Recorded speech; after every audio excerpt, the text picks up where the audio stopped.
You want answers? I think I'm entitled. You want answers? I want the truth! You can't handle the truth!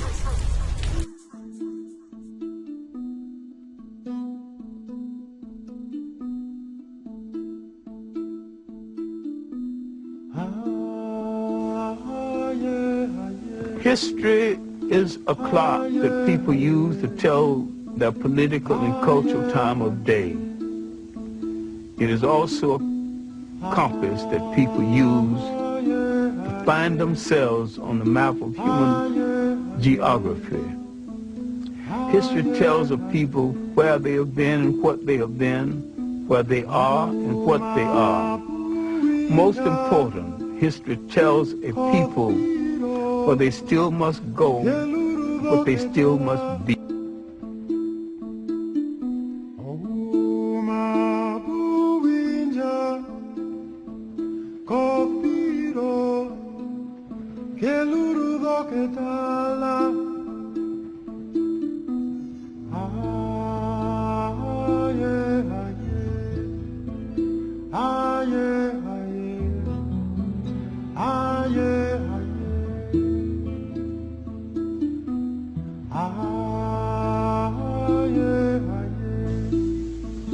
Spirituality is a way of accepting the fact that there is a spiritual force in the universe larger than all of mankind. But someone had to come along and invent a word called God. And someone had to say of another God, mine is better than yours. And someone had to create faith. Someone said, I have the true faith. Religion is the organization of spirituality into something that became the handmaiden of conquerors. Nearly all religions were brought to people and imposed on people by conquerors and used as the framework to control their mind. My main point here is that if you are the child of God and God is a part of you, then in your imagination, God's supposed to look like you. And when you accept a picture of the deity assigned to you by another people, you become the spiritual prisoners of that other people.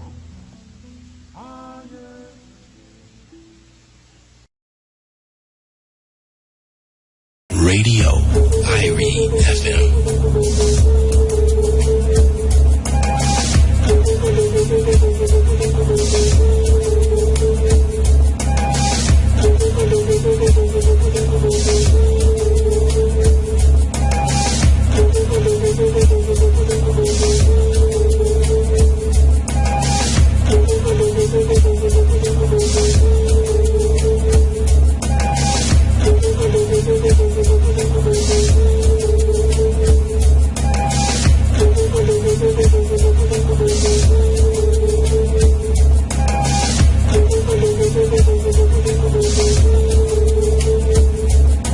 In the name of the African ancestors who began the march of humankind in the womb of Mother Africa, we ask these ancestors to be with us, to strengthen us, and give us a vision for the future.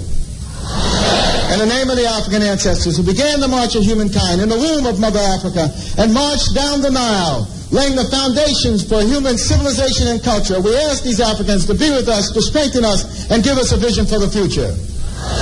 In the name of these African ancestors who built their pyramids and their temples to their God concepts, to their principles, and to their moral values, who left us a legacy of architectural and monumental building unparalleled in the history of the world, we ask these ancestors who built the pyramids, who built the temples, to be with us, to strengthen us, and give us a vision for the future.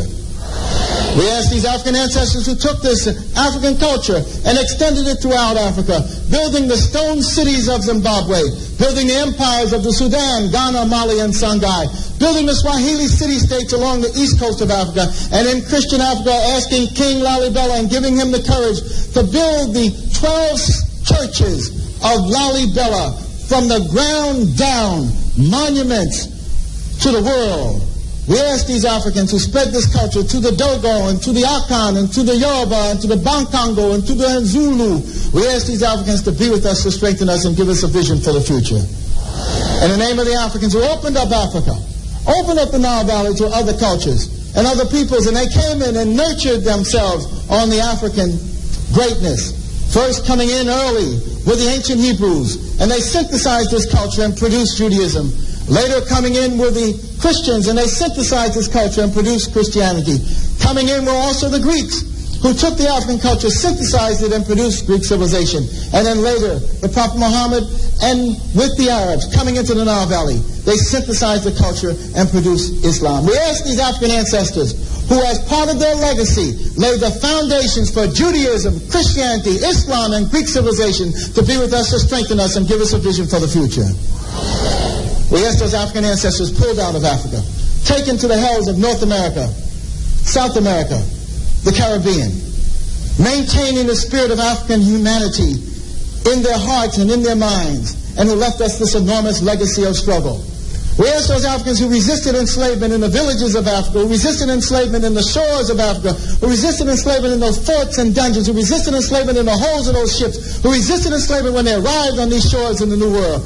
We ask these Africans who ran into the highlands of northeast Brazil and established for 100 years the first free republic in the Americas, the Republic of Palmares, and their last great leader, Zumbi, who speared and sacrificed. We ask these Africans who replicated the Brazilian experience and went into the highlands of Jamaica and became the maroon-free communities. We ask these Africans who went into the backwoods of the Guyanas and Suriname and created free republic of the Suramaka and the Ajuka. We ask these Africans who went into the backwoods of Georgia and the swamps of Florida and moved with the Seminole Indians and resisted oppression. We ask these Africans who left us a legacy of struggle and resistance, the likes of which no one in the world has, to be with us, to strengthen us, and give us a vision for the future. We ask these Africans who created and laid for us a foundation of struggle and resistance that was passed on generation after generation, that was passed on to Harriet Tubman, who fought her way out of enslavement and became a symbol of freedom for all of us. Similarly, Frederick Douglass and hundreds of thousands of others fought their way out of enslavement. We ask those Africans who went with Boukman Dessalines to create the greatest revolutionary experience in the history of the world, the Haitian Revolution, leaving us a legacy, the likes of which no one else has had. We ask these Africans to be with us, to strengthen us, and give us a vision for the future.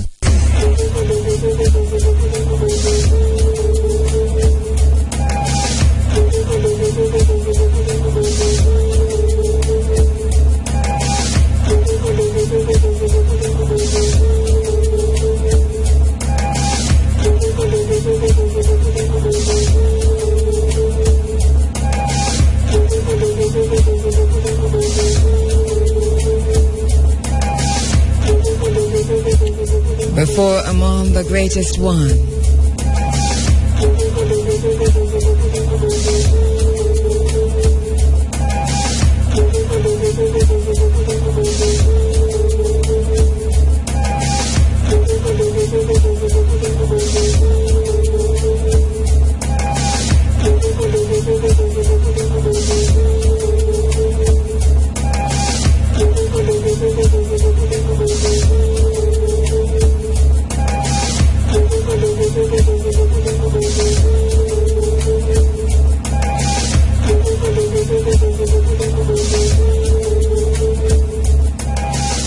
Thank you very much. Thank you very much, Talio. Before among the greatest one, who though hidden from us is a source of all life, prosperity and health. Let us unite in peace. Let us heed the call of our ancestors, and let the African spirit unite us as we attempt to continue the struggle, confident that we will conquer. A luta continua, a victoria is certa. Ankuja Saneb, Ankuja Saneb, life, prosperity, health. Indamin Edible. Good morning to you. Tanastalin, greetings. Jambawati. How are you doing?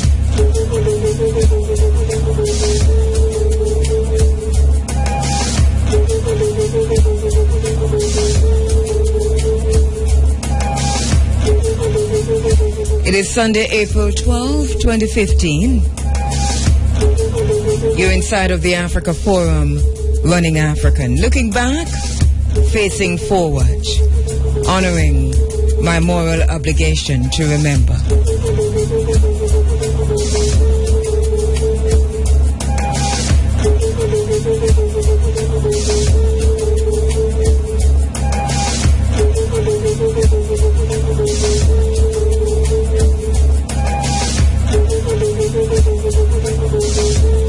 Sankofa, go back and fetch it.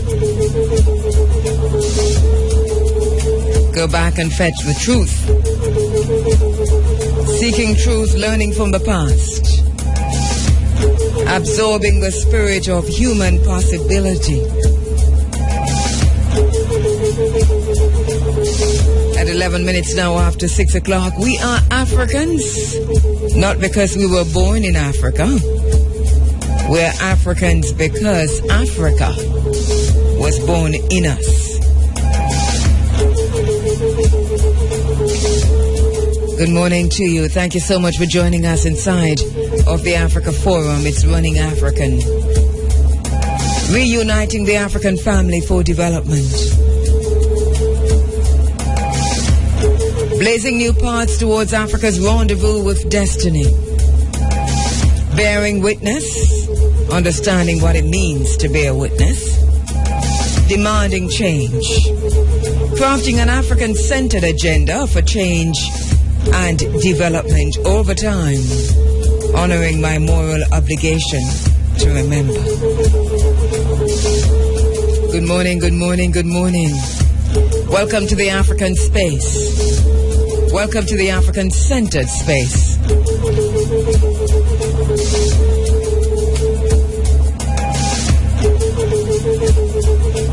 Because we understand that until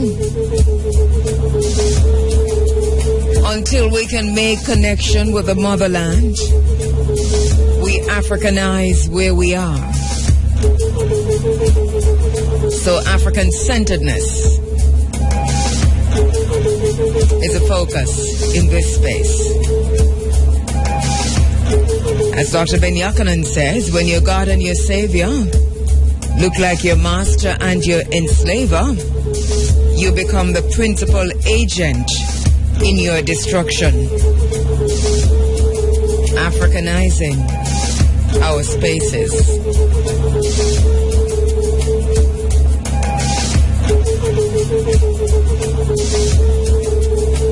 Good morning to you on the 107s, 107.1, all the way to 107.9. Good morning to you.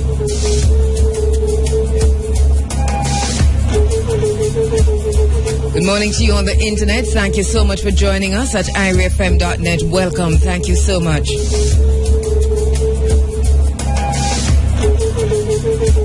Thank you for making it a social media experience. Thank you so much.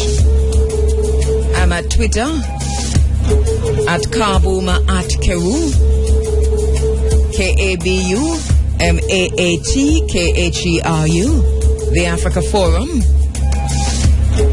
By the way, you can follow China in Jamaica on Twitter at China in JA. At China in JA.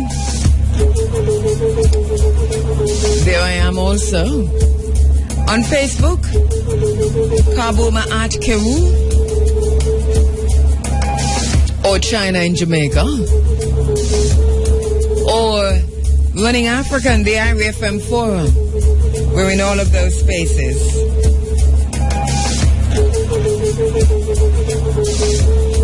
Because we understand that it's an unfinished revolution. It's It's going to be fought in the digital sphere. It's going to be fought in virtual space. And it's going to be fought and finished in the physical space. But there are so many spaces to Africanize and in which to fight or to defend.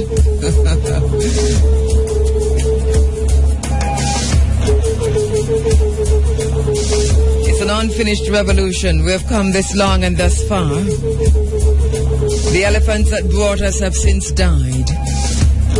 In front of us stand the Roman army that wants both our swords and our blood. It is such a critical struggle. For if we lose, we're lost forever.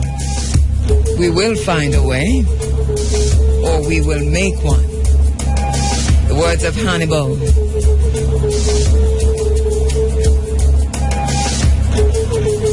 As we continue to bear witness and to be part of a change that we want to see. You're inside of the Africa Forum. It is Running African. Thank you so much for joining us inside of the program this morning. Thank you so much.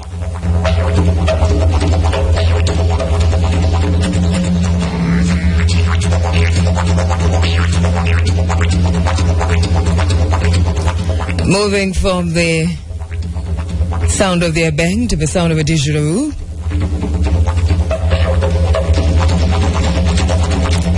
My name is Kabu Ma'at Kheru. Part of a struggle for African liberation. Putting in the spotlight the liberation movements and the challenges of good governance from continental Africa to the African diaspora.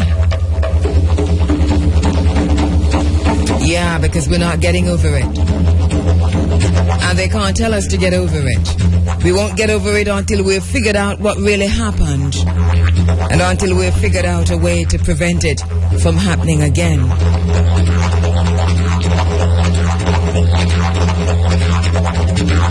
And they're not going to tell us that we have to pass their test.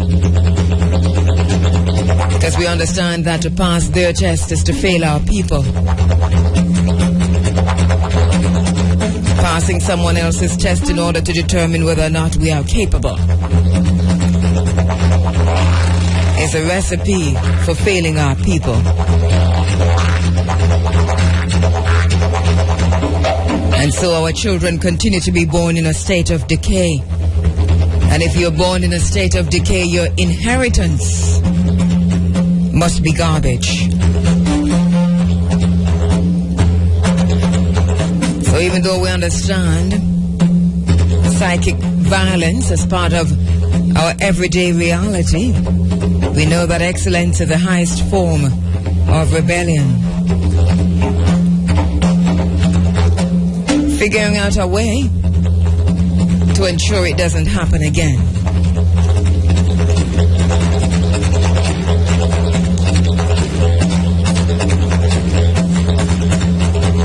Welcome to the African-centered space.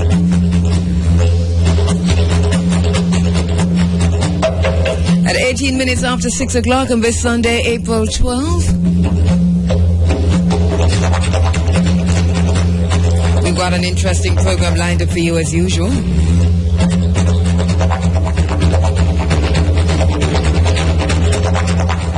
What a busy week it was in Jamaica. What a busy week it was globally. What a busy week it was for African people. But we know and we're very clear, as Epictetus tells us, that appearances to the mind are of four kinds. Things are either what they appear to be, or they neither are nor appear to be, or they are and do not appear to be, or they're not and yet they appear to be. Rightly to aim in all these cases is a wise man's task, or woman. And so we went through a week here in Jamaica in which things were and yet they did not appear to be, and which they were not and yet they appear to be. And we ended up talking about what they wanted us to talk about. It was an excellent game of smoke and mirrors. It was an excellent dance that in the end, the island, the region was carried on a merry dance. And we talked about what they wanted us to talk about. And the only thing we didn't talk about was a real reason for the active week last week.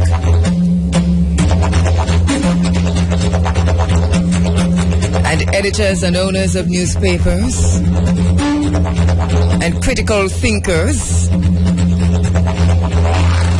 know that they have been bamboozled. Know that they have been bamboozled to some extent. Because even though it was a feel-good week, Jamaica felt really good. Really, really good. I'm telling you, I'm here. I can tell you what the feeling was like. To host the President of the United States, it was a feel-good week across Jamaica. And media and journalism played into that and played a great role in ensuring that it was so, and that's no problem. Really, it wasn't. We needed that high for a moment. But after it's all over, I know, I've heard the questions.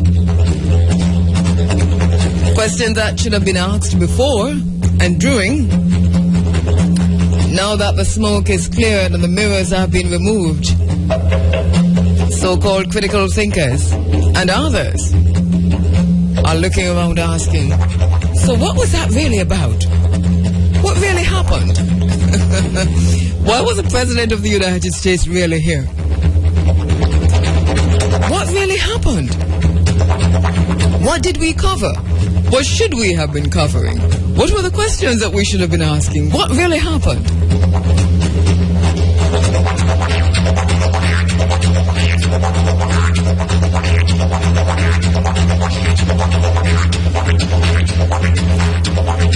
This is book month. It's book month on the Africa Forum. That's moving right along.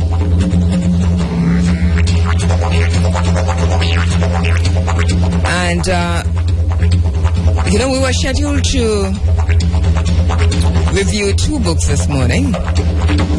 Dr. Imani Tafara Amma's Up for Air, Half a Story Has Never Been Told. And Dr. Vahu Imhotep Kemet Ba's An Essay on Crime in Jamaica.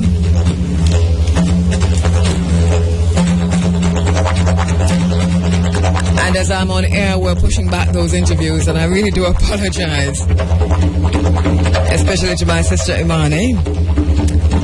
Allow us to push this interview back until next week because we really need to get our listeners in. A very funny thing happened.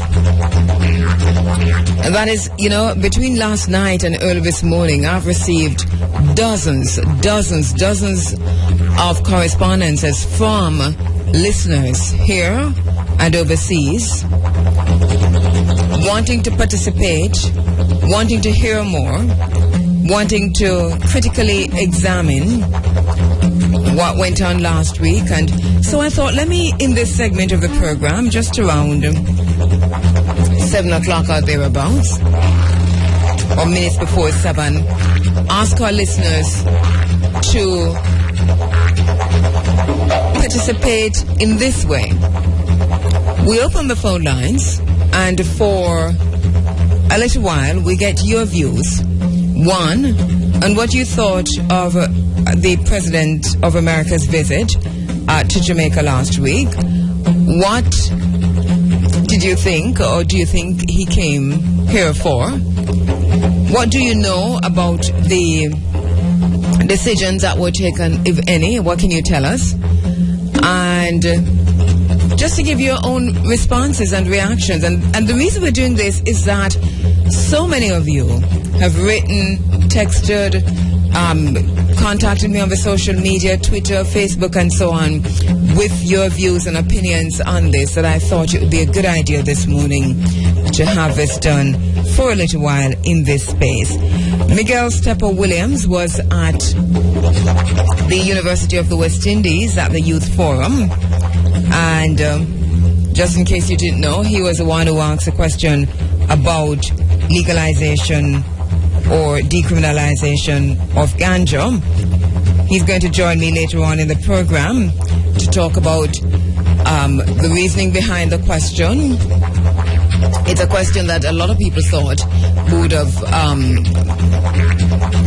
somebody at least would have asked. Miguel Steppa Williams was the one who actually asked that question openly. And I know a lot of people didn't get a chance to ask questions of President Obama because of how the visit was structured.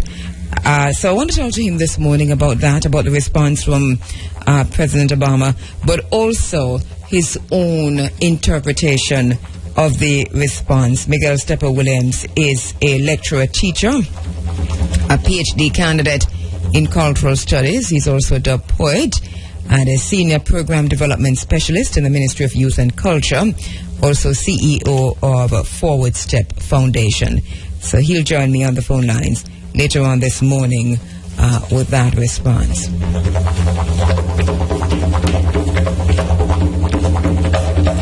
We're going to be examining throughout the program some of what we heard last week from the President, and also giving our own opinions as to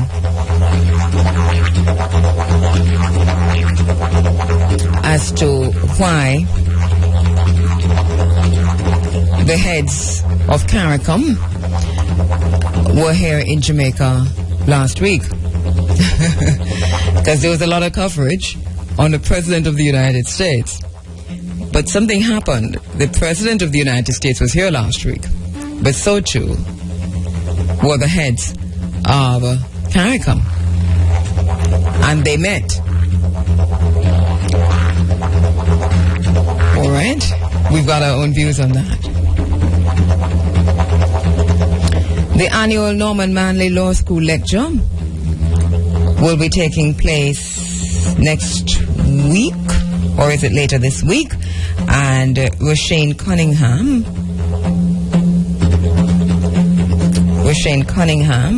who is co-chair of the Norman Manley Law School Lecture Committee, will be joining me on the phone lines to talk a little bit about that this morning. Also, there was a lot of discussions here in Jamaica about whether or not the Prime Minister was going to raise the question of the exoneration of Mwalimu Marcus Messiah Garvey with the President of the United States. We heard later on that she did raise that question. It is within that context that we're going to be speaking with Senator Tom Tavares Finson about not just Mwalimu Marcus Messiah Garvey and not just freedom fighters who remain criminals on the law books of the oppressors, but also about others who are still on the books right here in Jamaica as criminals. And there is something ironic and even hypocritical in expecting America or the U.S. to start exoneration proceedings for Mwalimu Marcus Messiah Garvey when Jamaica hasn't done so, because here in Jamaica he's also a criminal on the books, and so too are others, Paul Bogle, Sam Sharp, Taki, you name it. So we're going to be speaking with Senator Tom Tavares Finson about that. He has been one of the persons who has raised this from time to time in many different places, even at the highest places, Senate, etc., and has been one of the drivers behind the quest for change in this regard. So I'll be speaking with him this morning on the phone lines regarding that.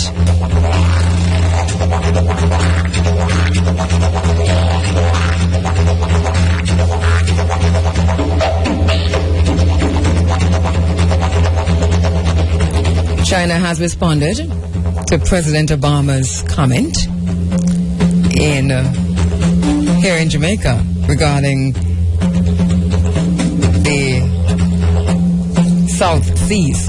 You know, we raised that here in this forum many moons ago, at least a year and a half ago actually, when we talked about China in Jamaica. I think it was around the time that President Obama had gone to the continent of Africa. Remember that trip that followed Xi Jinping's trip to the continent of Africa? And so we had this discussion in this forum about the extent to which America seems to be concerned, and you can understand why so, about China's presence, military presence and otherwise. And China is really flexing its muscles in the South Seas, in the Caribbean Seas, in the Atlantic Ocean. And so the President of the United States of America, the visit of the President of the U.S. last week to Jamaica is directly connected to that, without a doubt. Facing that is going to be important for us. Understanding that is going to be important for us. Understanding that will also help us to understand why the Caribbean heads were here. The Caricom heads were here in Jamaica last week. Because if we rephrase a question, I think the answer is in the question. So if we ask, why did the President of America come to Jamaica? We will not get any answer there. He came to view and to tour the Bob Marley Museum. Now, if you ask, why were the Caribbean heads, Caricom heads, all here in Jamaica, then you're beginning to answer the question. And then if you say, why were the Caricom heads all here in Jamaica at around the time that the President of the United States came to see the Bob Marley Museum, then you have the answer. All right. Inside of the Africa Forum, it is running African. We've got some more coming up. Stay there.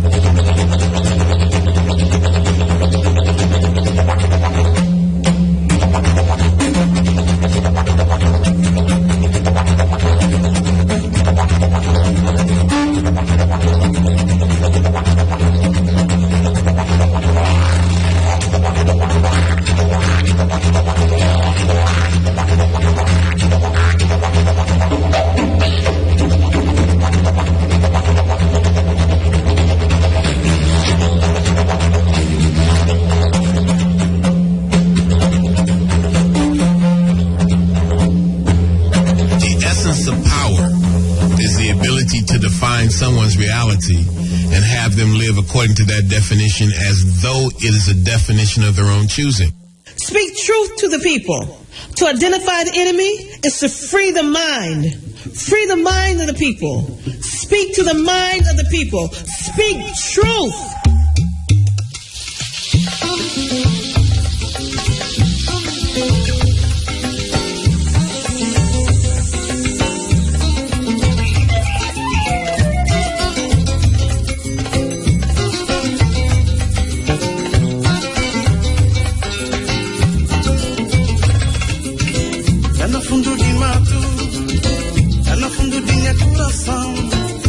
Toca forte tambor, que lei sagrada. Tá no fundo de mato, tá no fundo de meu coração. Vida toca forte tambor, que lei sagrada. Branco de luar, e fica marado chão.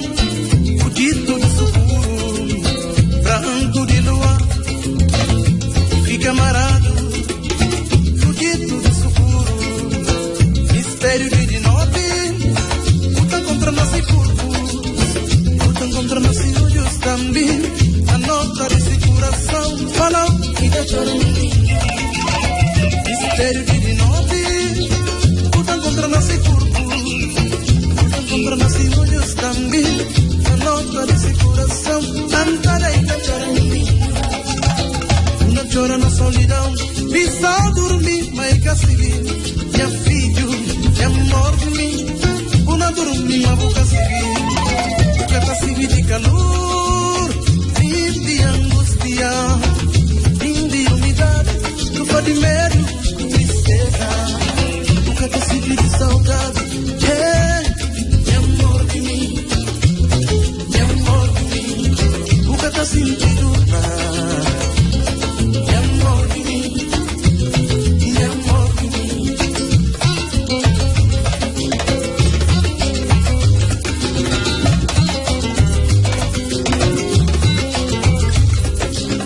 Nunca mais nunca olhar, nunca mais nunca ouvir se falar. Nunca mais fica buscando, para não namorar assim que tá dando. Era falar o Laila, amiga conta que ninguém fuma. Fica buscando, nunca na procura assim que tá dando. Tá no fundo de mato, tá no fundo de mato, tá no fundo de mato. Como pegar o namoro, tá no fundo de mato, tá no fundo de mato. Tá no fundo de mato, como pegar o namoro.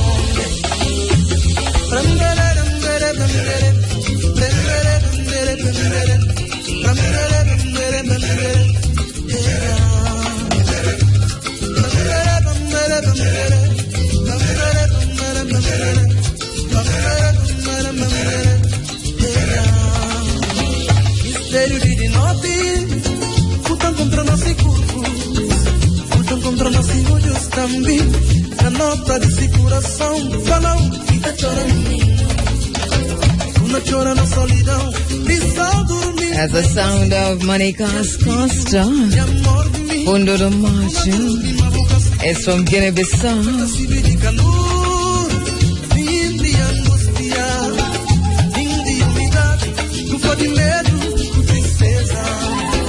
Oh boy, we're really loving the sound.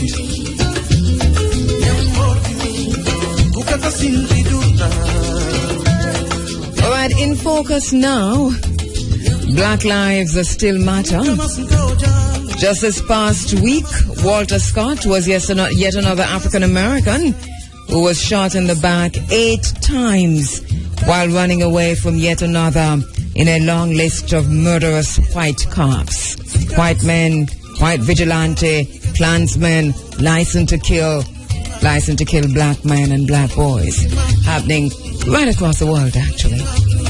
And when they're not white, they're wearing all kinds of uniforms.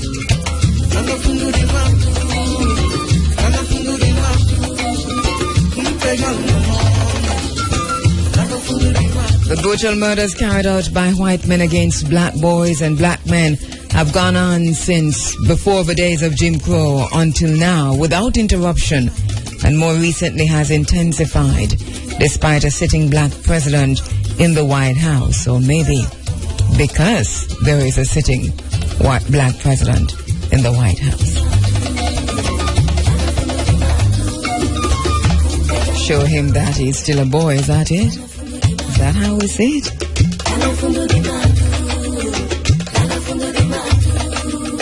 Indeed, the black male is an endangered species, even as we recall the assassination of Dr. Martin Luther King Jr. It was the 4th of April, 1968, 47 years ago.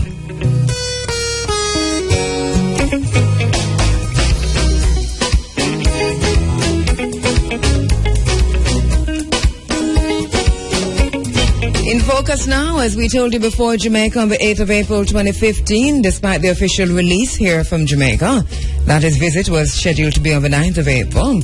The real purpose of his visit prior to his arrival was also held in secrecy, hesitantly elucidated at its most benign fringes as energy concerns. Upon his arrival to Jamaica, Barack Obama's first order of business, as you know by now, was a visit to the Bob Marley Museum, where his security revealed that on his way here in Air Force One, he was listening to Bob Marley's Exodus, movement of Jap people. We're leaving Babylon. We're going to our father's land. That in itself spoke volumes of his frame of reference, having been influenced, as he said, by Bob Marley's philosophy as a teen. Bob Marley was once again hailed in the global sphere as a voice of the downtrodden and disenfranchised here and everywhere. And so his words become prophetic. Them a got tired for summer face. The stone that the builder refused, indeed. Gonna be coming back to that later on in the program. And in focus, Black Lives Still Matter. Mumia Abu Jamal was hospitalized, reportedly due to complications of diabetes. This happened about 2 weeks ago. He's another blatant case of injustice and oppression. The oppression of an unjust justice system. That is the Western justice system. Evidenced by the disproportionate number of black men and women incarcerated and subjected to involuntary servitude, as well as physical and psychological abuse. In Mumia's case, execution by medical neglect.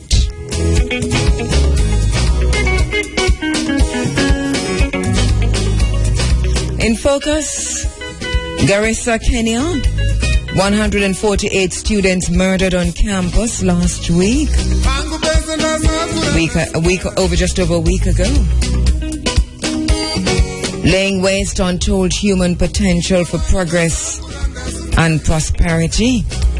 The horrible tragedy of 148 black young people murdered could not impress the international press. Not even a fraction as much as that of 3 and 17 white people killed in France.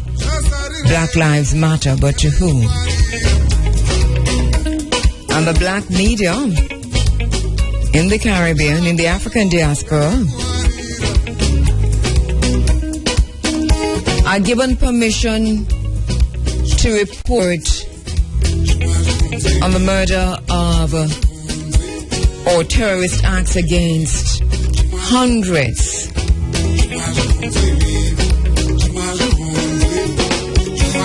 of black students, of black Nigerians, black Kenyans, by a white media, so that the Western WASPs, white Anglo-Saxon persons in the media, do not give to the Caribbean press and the African press and the African diasporic press the go-ahead to report. In other words, if they are not driving the story, then as black people, we in the media, believe me, it was, for me, one of the hardest thing to come to terms with was the scant regard with which even the Jamaican media treated the attack at Garissa. Stories were taken from the white media, from the Western media, as if we couldn't get straight to Kenya. It's not impossible to get the pictures straight from Kenya. It's not impossible to get the reports straight from Kenya. It is not impossible and still isn't.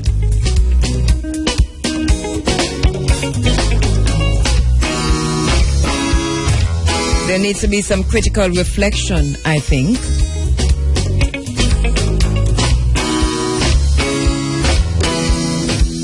In media, in Jamaica, and in the Caribbean, about whose story we tell.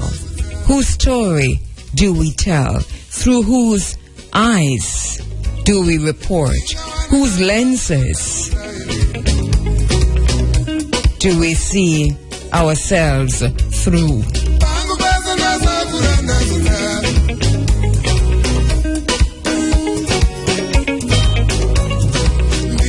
Well, China, we're talking about China and Jamaica and China and Africa. Well, F1 is in China, in focus now. The Chinese Grand Prix in Shanghai. Lewis Hamilton, 35th career wins in Mercedes. Nico Rosberg, second in Mercedes. Sebastian, Ferrari. Vettel, third. And Ferrari again, Raikkonen, fourth. We're going to be talking about that later on in the program. Hamilton leading from pole all the way to the finish line.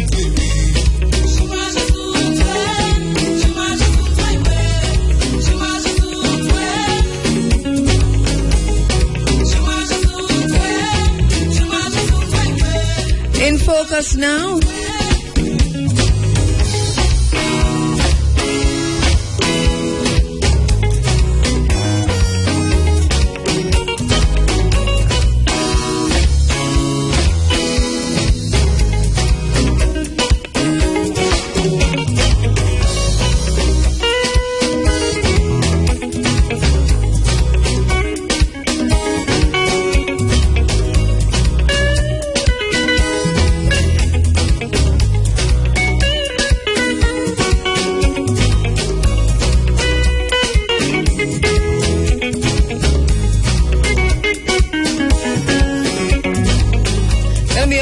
Lines in just about 10 minutes. Take your telephone calls because we've been receiving from you so many notes, texts, emails, social media postings, comments from you about your own perspective on Barack Obama's visit to Jamaica. That we want to open the phone lines and just have that conversation for about an hour or so before we move on. Not much more to say about that.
Hide nothing from the masses of the people.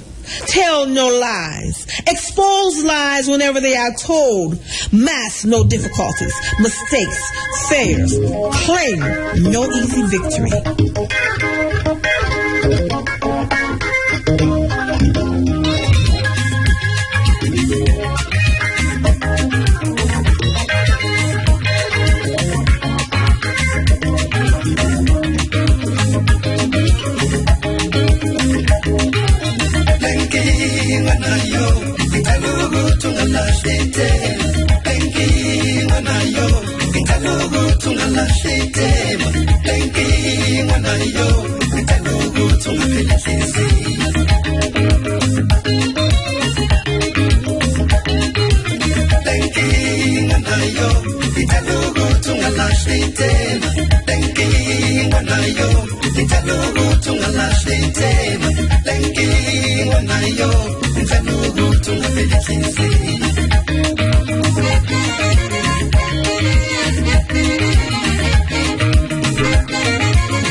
I'm going to be opening the phone lines in 5 minutes' time. The numbers to call are 974-5079, 5051, 5043, and 1-888-991-4152. Just before that, though,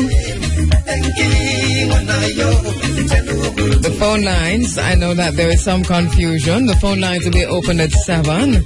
I know you're calling in already. Thank you so much for that. But we're taking your calls in just about 4 minutes.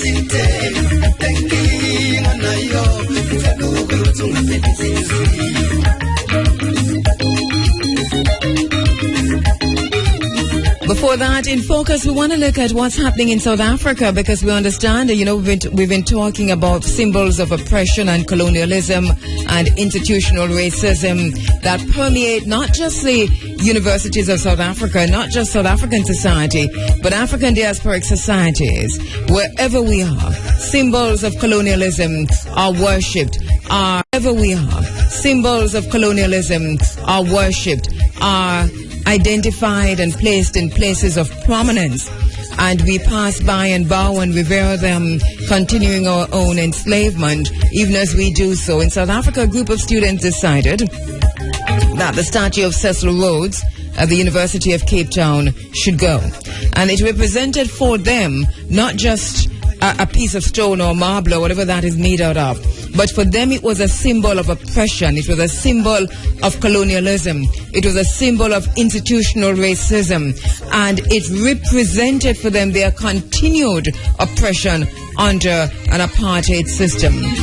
Students threw filth, feces at the statue, and over the last few weeks there has been an intense campaign to see that the statue is taken down. And it was more than just Rhodes must go, because that was the hashtag, because we're living in a hashtag generation where struggles are fought with hashtags. And this one worked to the point that the statue has been removed. Rhodes indeed has fallen in terms of the physical statue.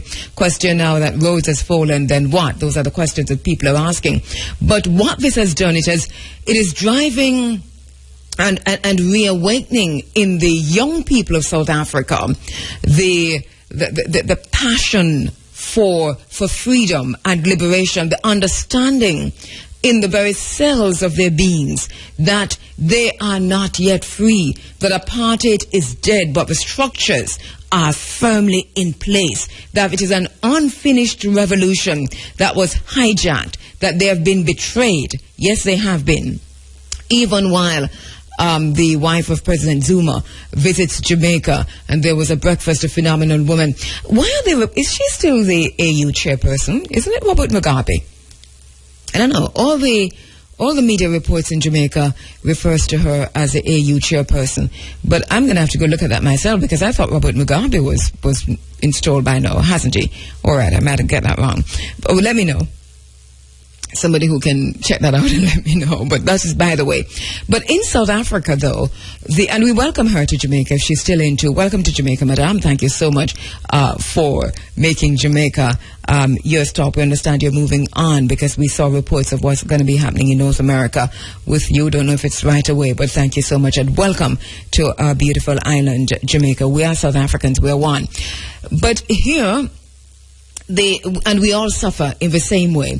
And the legacies of apartheid, the legacies of slavery and colonialism and oppression continue to dog us in such a serious way that the miseducation, the misinformation, and the colonial legacies are everywhere in our churches, in our schools, in what we call our roads, in what we call our parks, in what we call our town centers. There are colonial legacies. And listen, the bottom line to all of that is that we don't just call these places or name these places or put up statues. In Jamaica, we've got statues of Columbus all over the place. But it's not just that. It's that these people are revered. And any conversation on renaming or removing these statues are met with violence from the colonial remnants here in Jamaica, and they are powerful. Same thing happening in South Africa.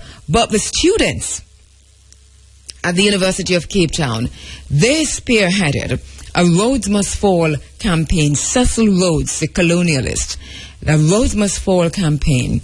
And we have a clip here, just before we go to the phone lines, of the moment the statue came down. So let's listen to that before we go take your calls on Barack Obama.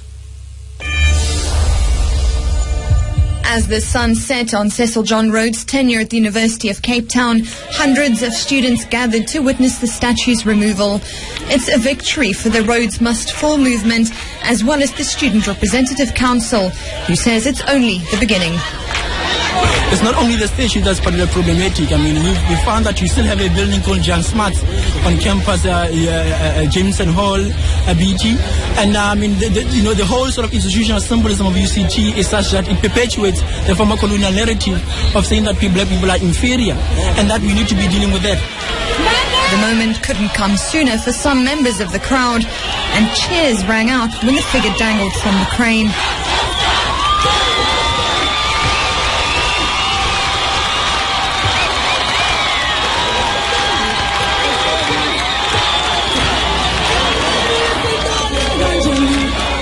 This is just the beginning. We're still going to go forward in changing the university, going to go forward in actually pursuing more black lecturers to come here to actually educate us. I'm really proud of it as an opportunity to readdress history and what it means in current society. Actually, I appeared a little bit late that there will be this removal of this thing, and I've decided, no, I can't even come so late. I must even bunk the class. I even bunked the class to come here and support. I think the decolonization of education is a very important subject. I don't think it ends at the statue whatsoever. Yes, Rhodes has fallen today, but what happens tomorrow is exactly what's important to us. So we're saying this is the beginning of a road that we must embark on and actually fight. The statue's new location has not been disclosed for its safekeeping.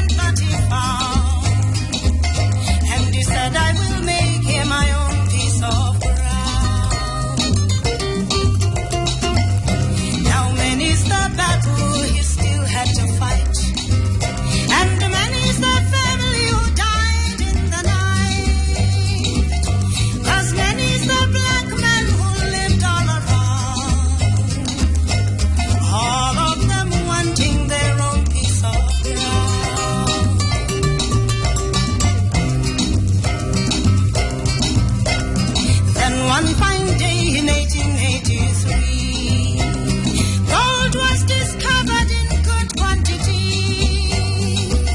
Now the country was rich and was richer than planned, and its digger wanted his own piece of land. White diggers were few and the gold was so deep. Black man was called 'cause his labor was cheap. With trowel and a shovel, it's all underground. 6 pennies a day to tender the ground. Now this land is so rich and it seems strange to me that the black man whose labor has helped it to be cannot enjoy the fruits that abound. He's uprooted and kicked from his own piece of land. Why some people say, now don't you worry, we'll get you a nice piece of reserved territory, but I'll give my love that 10 million can be found on a miserable 30% of the ground. It is a struggle for freedom. It's a struggle for liberation. It's a struggle for land. It's a struggle for our own piece of ground, our foreparents' ground, our ancestors' grounds. It's going to be one statue at a time. But our aim is to disturb the white man in his sleep, and our aim is to ensure that no matter how long it takes, we're patient to do it one statue at a time. And what happened, what the students of the UCT showed in South Africa, and as they continue the struggle to rid the country of the legacies of colonialism, both those that are visible, those that are abstract. And he said, I will make him my own piece of ground. We commend them for that work. We commend them for that win. Many more battles to fight. As many as the black men who lived all around, all of them wanting their own piece of ground. We're going to take it back piece by piece, and we're going to take them down statue by statue. We've got a few to take down here in Jamaica. Gold was discovered in good quantity. Now the country was rich and was richer than its digger wanted his own piece of land. We have a statue of Columbus to take down. White diggers were few and we've got the signs with the names of the colonizers. Our public places are named after enslavers and colonizers. 6 pennies a day to tender the ground. Part of the liberation struggle is to rid ourselves of the symbols of colonialism. So rich and it seems strange to me. Take a break. We'll come right back and take your calls.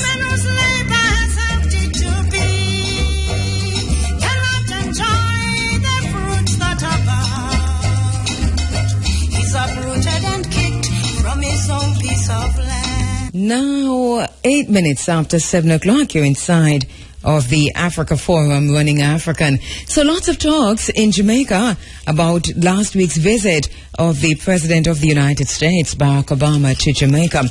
I am more concerned about the meeting he had with Caricom heads of state.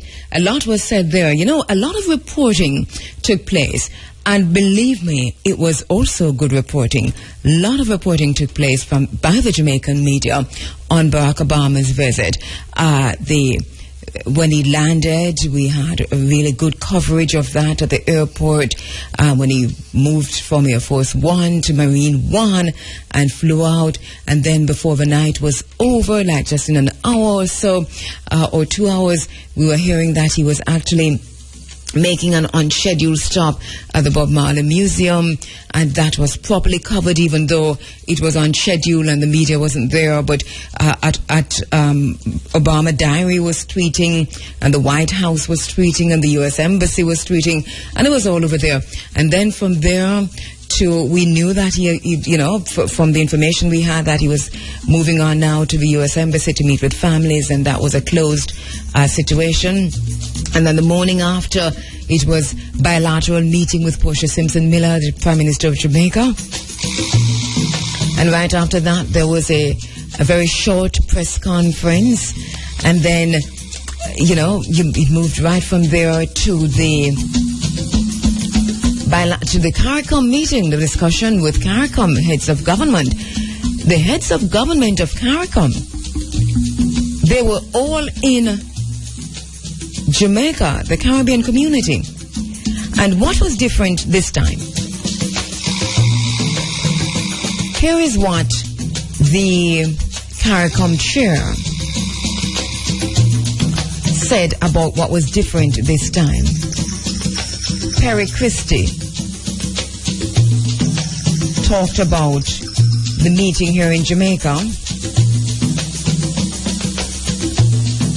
He said, in his address to the opening ceremony of the Caricom U.S. Summit on Thursday, April 9, the Prime Minister of the Bahamas said, the outcome of our discussions today will no doubt strengthen the partnership between us. Let us build on these discussions, seeing them as part of a continuing conversation, and leaving here with a concrete set of actions which we mean to accomplish. Did they leave with a concrete set of action which they mean to accomplish? I don't know. Nobody told us. And I have scoured every single website, including the White House website, and they are very good at giving, briefings and so on about what the president was involved in, what he discussed and so on. And we have that fact sheet, which we're going to go through in a little while. Defining the summit held on the University of the West Indies Mona campus, Jamaica, as a real, live, working relationship, Prime Minister Christie said it reinforced the symbiotic bond that existed between the U.S. and the region. The meeting, co-chaired by Prime Minister Christie and President Obama, is a third between the two parties. It is, however, the first specifically dedicated. It is a third between the two parties. It is, however, the first specifically dedicated to discussing common challenges in a dedicated place. That is what Mr. Christie said. Previous encounters took place in the margins of summits of the Americas in Trinidad and Tobago in 2009 and Colombia in 2012. Thursday's summit follows on the heels of another high-level engagement between Caribbean leaders and U.S. Vice President Joe Biden late January in Washington, D.C. at the Caribbean Energy Security Summit. This is where we are beginning to see the smoke and mirrors. But listen, the key areas of focus of this engagement, competitiveness, security, and energy, could not be more relevant as crime and security ranked high among the principal threats and obstacles to growth, Prime Minister Christie stated. I'm reading from a release from Caricom. So Prime Minister Christie, who probably didn't get the talking points, because here in Jamaica they're not saying that at all, and they have not yet said that. But Prime Minister Christie of the Bahamas and chair of Caricom said the key areas of focus of this engagement, competitiveness, that would take in China and so on. Remember, China and Jamaica, China and Africa, China in the Caribbean, China in the Caribbean waters. All right, so it would take in competitiveness, security, that is the Caribbean Basin Security Initiative. This is where secret MOUs and so on are signed. We have not heard yet. We have not yet heard what was discussed in that meeting. And I cannot for the life of me understand why a meeting like that would be so secretive. And this is why I talk about smoke and mirrors. I just do not get it. We hear everything else. Some things were done out in the open, but appearances of the mind, things are not, and yet they appear to be. So there was so much coverage. We had, for example, 2 press conferences in one day, however short they were. Then we had again the president addressing the youth forum and taking questions from the youth, from the young people, and with the exception of 1 or 2, what lame questions those young people asked the President of the United States. Who are these people that they're calling young leaders, youth leaders? How do you deal with stress? You know, I don't know who asked the question, and I really don't want to bash anybody, but what kinds of questions? Who prepared our youth leaders? How were our youth leaders chosen who ended up in that forum at the University of the West Indies? But then again, that's an aside. Anyway, so PM Christie said, as small states, we have long recognized the value of pooling our resources. We have adjusted our priorities to rebound from the crisis of 2009. However, it is clear that the magnitude of the issues often overwhelms the resources which Caricom can collectively bring to bear. All right. So that's a release from Caricom. Against that backdrop, he said Caricom was pleased with a shift in U.S. policy with respect to supporting concessional development financing for the region in 3 areas: energy, climate change, and disaster management. Noting the high value Caricom placed on its cooperation with the collaboration with the United States in security. Let me read that again. Noting the high value Caricom placed on its cooperation and the collaboration with the United States in security, Prime Minister Christie stressed the urgency of addressing transnational crime, illegal migration, and the importation of guns. When the Prime Minister said there is no need to worry about guns across the border, I did not understand that statement. Anyway, more must be done, he said, in a practical way to stop the crime. Let us work together to build a zone of peace, to stop crime, to end the violence, to promote our young and ensure our common future. Our resolve, he said, is to build a better world in peace and prosperity, and it is reinforced by the visit of the President of the United States and these discussions. In this regard, Mr. Christie noted Caricom's support for the nuclear framework agreement with Iran, in which the UN's played a major role under President Obama, and the normalization of relations between the U.S. and Cuba. Well, Caricom heads met here in Jamaica with the Prime Minister, with the President of the United States. And we have heard every single thing that went on here in Jamaica.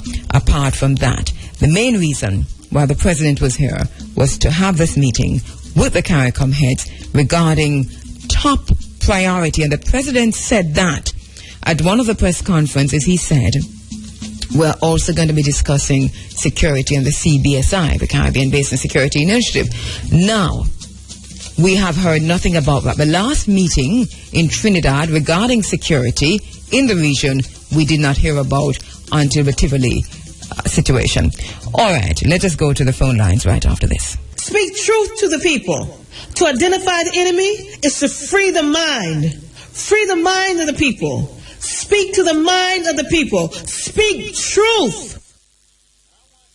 Have every chance, every tool you need to make this world better. So, today I'm announcing nearly $70 million in U.S. investments in education, training, and employment programs for our young people throughout Latin America and the Caribbean.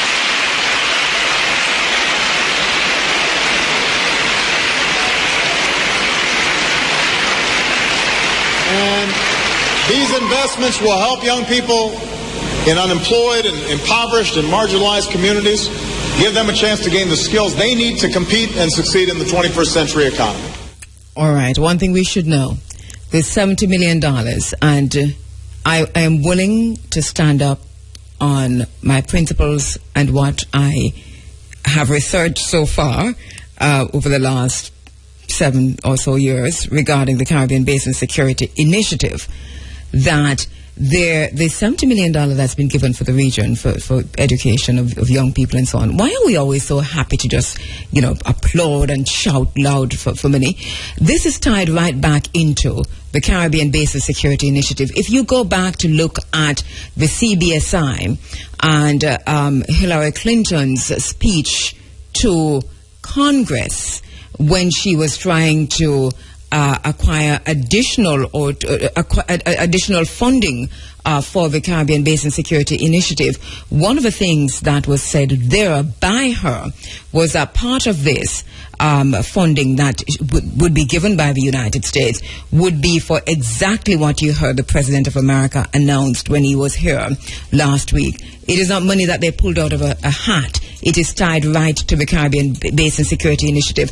And you may ask, why am I stressing on the Caribbean Basin Security Initiative? What's wrong with that, or is anything wrong with that? What I don't know, when information is not forthcoming, when just in the same way that Mr. Obama said to us about China, if you don't know what you and your government, if you don't know what your government and China is signing, it means it's not good for you. The same thing goes for U.S. We do not have enough information to determine how good this is for us or not. And for those of us critical thinkers who need to make decisions, come to conclusions, and we need information. And without information, it tells me you're hiding something. And why are you hiding something? And there's a whole lot more about the CBSI, by the way.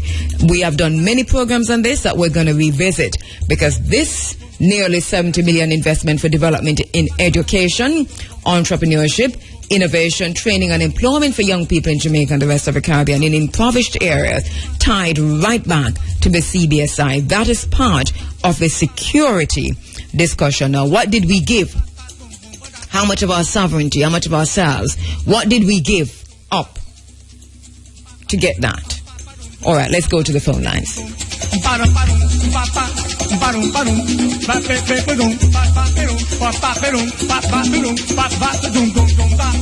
All right, taking your telephone calls at 974-5079, 5051-5043. Here's a question. Do you know why the President of the United States was here? Or better yet, do you know why the heads of Caricom were here? Let's go to the phone lines. Hotep? Angoja Sineb. Angoja Sineb, my brother. Tabu Ma'at Kheru. Where you say Angoja Sineb? Ank. And Sunu? Ank Uja Sineb. Life, Prosperity, Health. Yeah. Sunu and Sine? Yes. That's male, female. Yeah. Uja. Yeah, going good, yeah, going good. Next year. My sister Simone. Yes. Who I must say, when you call Irie Fema, Simone answer, she make you feel like you are Mr. Young. I'm happy to hear that. Yeah. Yes. Plenty things, Anja. Funny you mentioned Hillary Clinton a while ago. As part of what I see this visit is a dual thing. Is a launch for the campaign for Hillary Clinton. But from the Caribbean Security Initiative now, where him frankly come to tell them, say, look here, round here, so is the Americans, and given the fact that the Caribbean have about 14 or more votes at the UN, he must show them, say, look here, we have to vote as one region, and it go. And this is what you're assuming, right? And we're all making assumptions, yeah. But assumptions based on research, assumptions based on knowledge of CBSI in particular, because putting in context what the chair of Caricom said, putting in context what the President of the United States said in terms of his reference, because the first time we heard reference to the CBSI in terms of his visit, it came from his own mouth. In other words, we have not heard the Prime Minister didn't mention CBSI. Nobody mentioned CBSI as far as I know, but he did. The chairman of Caricom spent a lot of time, though, talking about how important their meeting was, and that security was top priority in that meeting. Now, we understand that when you're talking security, certain things you don't talk about, but we haven't heard anything. Nothing at all. But look here, too. it's important when you point out, say, when you're not here, something fun, but him also say it include in America too, you know. In what way? When you're not hearing, you for want to hear and you for know. And him put some of them on the spot out here too. Because it call into account the information where we now get and how our Minister of Information and the thing. And him put we on the spot too, and during the talk I remember this Running African program, because them deal with the secrecy thing, you know? Well, you know, let me tell you how bad it is. Is that here they were in Jamaica saying that the President of the United States were coming to Jamaica on the 9th of April. I am on the White House website, which I visit every day to go look to see what the president is doing, to go look at the press releases, to go look at to go into the briefing room as a proper journalist would do. I visit the White House website every day, just like how them visit my website on my telephone every day. So I visit for them thing too. So So I was there and I saw at the moment that it was announced that he was going to come to Jamaica. It wasn't very long after that it was also posted on the White House website, but it said that he was going to be coming on the 8th. And so I've been asking, why are we saying the 9th when he's coming on the 8th? And even that for me is your point out that you see. You know why? Because from coming up to the visit, and you hear the Pegasus book out and what have you, it starts to say to me, it must be the 8th. Me not go on no website, but to how me hear the thing a line out, it struck me that it has to be the 8th, you know. It couldn't. So, and you say, Garnet, it might be a very small thing, and it might sound like a small thing, but you know, small things that fall, cities and great men and so on. And I even that now, that was a misinformation that has not been explained. In other words, why were we saying he's coming on the 9th when the White House and the press office had already, publicized and published that he's coming on the 8th? That was one thing. Why we said state visit when it wasn't a state visit? Well, look at it. It might seem small to you, but when you're talking about good governance, information is a critical aspect of it. And put them on the spot.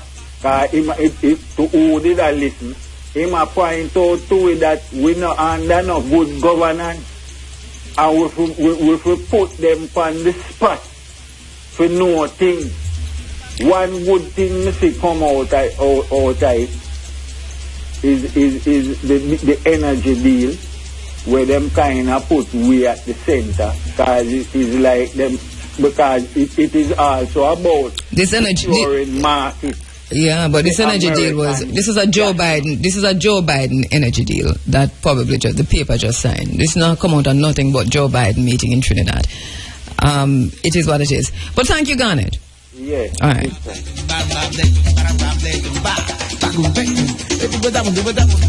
All right, we're taking your telephone calls. Do you know why the heads of Caricom were in Jamaica last week meeting with the the President of the United States? Do you know? If you know, raise your hand. Who knows?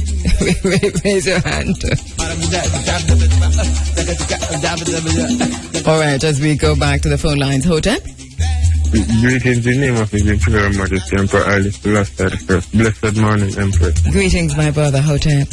Yes, I don't really have much to say, but have a fine print, because I'm always give a fine print. Likewise, why you've been wondering, say, how come them tell you, say, Obama come in the 9th and then publish says the 8th and all these things. But in all what has been said and done, I think the Prime Minister should actually read our fine print to Obama, declaring that we don't know when it comes to dinner, because they're not illegal. But we know it's nothing positive at the end of the day if we, on a wider scale, income and upliftment and realization of reality, a good positive impact for the country. Definitely. Well, he said it, he said it, and we must take what he said seriously in this regard. He said, regarding China, that if you do not know what China and your government signing off on, then it follows that it can't be good for you, the people. And it's the very same thing. If we do not know what America and our government is signing off, it is the same thing. Can't be good for the people. But go ahead, my brother. You wanted to make a point. Well, I just want to tell Jamaicans to be wise and hold them head up. Because post us read our fine print, Obama said, if it's anything wrong in have come to do, we can be the most rebellious in everything in the world. To make sure it has something good in uplifting Jamaica as one and finding the truth back of black people in Africa and all original come from. Because the area state earlier, I blessed up a few places across the world where African origin, but because you know them capture and carry all over, but at the end of the day, survival comes from African mentality. So any form of success here across the world, African engineer after the behind it, naturally. So yes, give thanks. So I like them for those. Pull up them and I'm really have much to say, but the hope for them is our fine print as black people. To anyone who chooses to approach us with any form of contract or offers or anything that there is to offer. Or secret deals and secret MOUs and sign away our rights and so on without asking us first, you know? Yes, give thanks, my brother.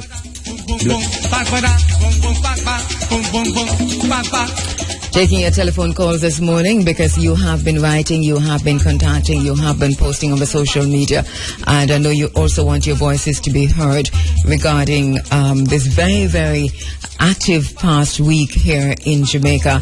Do you know what are some of the issues that came out of the day visit, the one-day visit? Overnight, one-day visit of President Obama to Jamaica.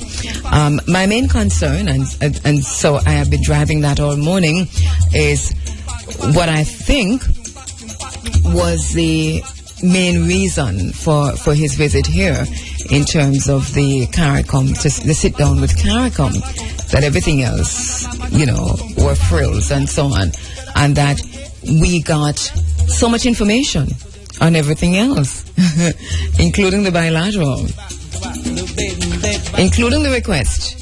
We're told that the issue of the exoneration of Mwalimu Marcus Messiah Garvey was raised with the President by the Prime Minister Portia Simpson Miller.